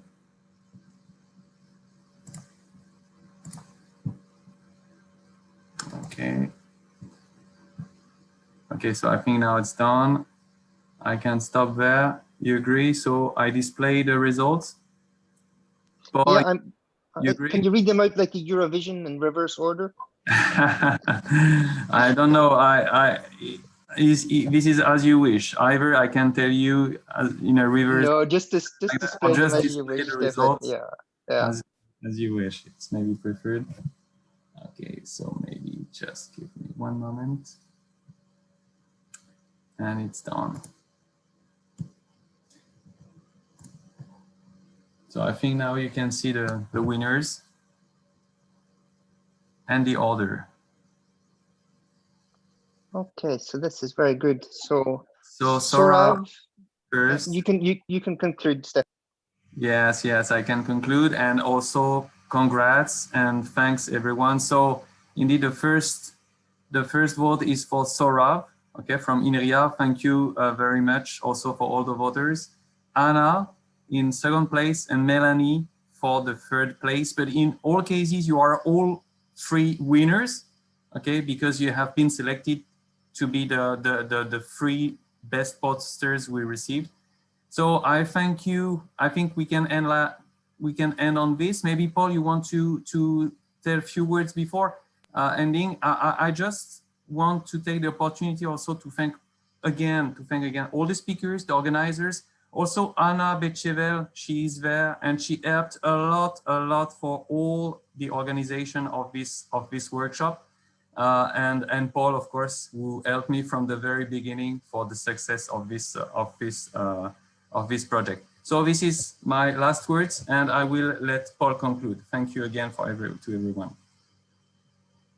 Thank you, Stefan. I really don't have much more else to say than to also thank everybody that's been involved. I think it's been very nice day today, and I really enjoyed the workshop. And I just have to reiterate what Stefan has said. I think all 3 posters at the end were very good. And I think everybody, all 3 of you, should consider yourselves to be winners. And it was really nice for me to see that the younger generation of researchers coming through are just as interested in ethical issues as we are. And I think that's very important for the future of digital ethics. Just to let everybody know that if you have specific questions for the project, the poster presenters, we can pass them on, or we can put you in touch by email with them. And if you have any specific questions for the presenters, also we can pass on those questions to the presenters as well. But thank you everybody for your participation. And I look forward to, I think there's at least one more event with the Ethics for EU project. And I hope that you will also be able to attend that. So thank you and goodbye. Thanks, Paul and Stefan. Thanks. Bye, everyone. Bye. Thank you.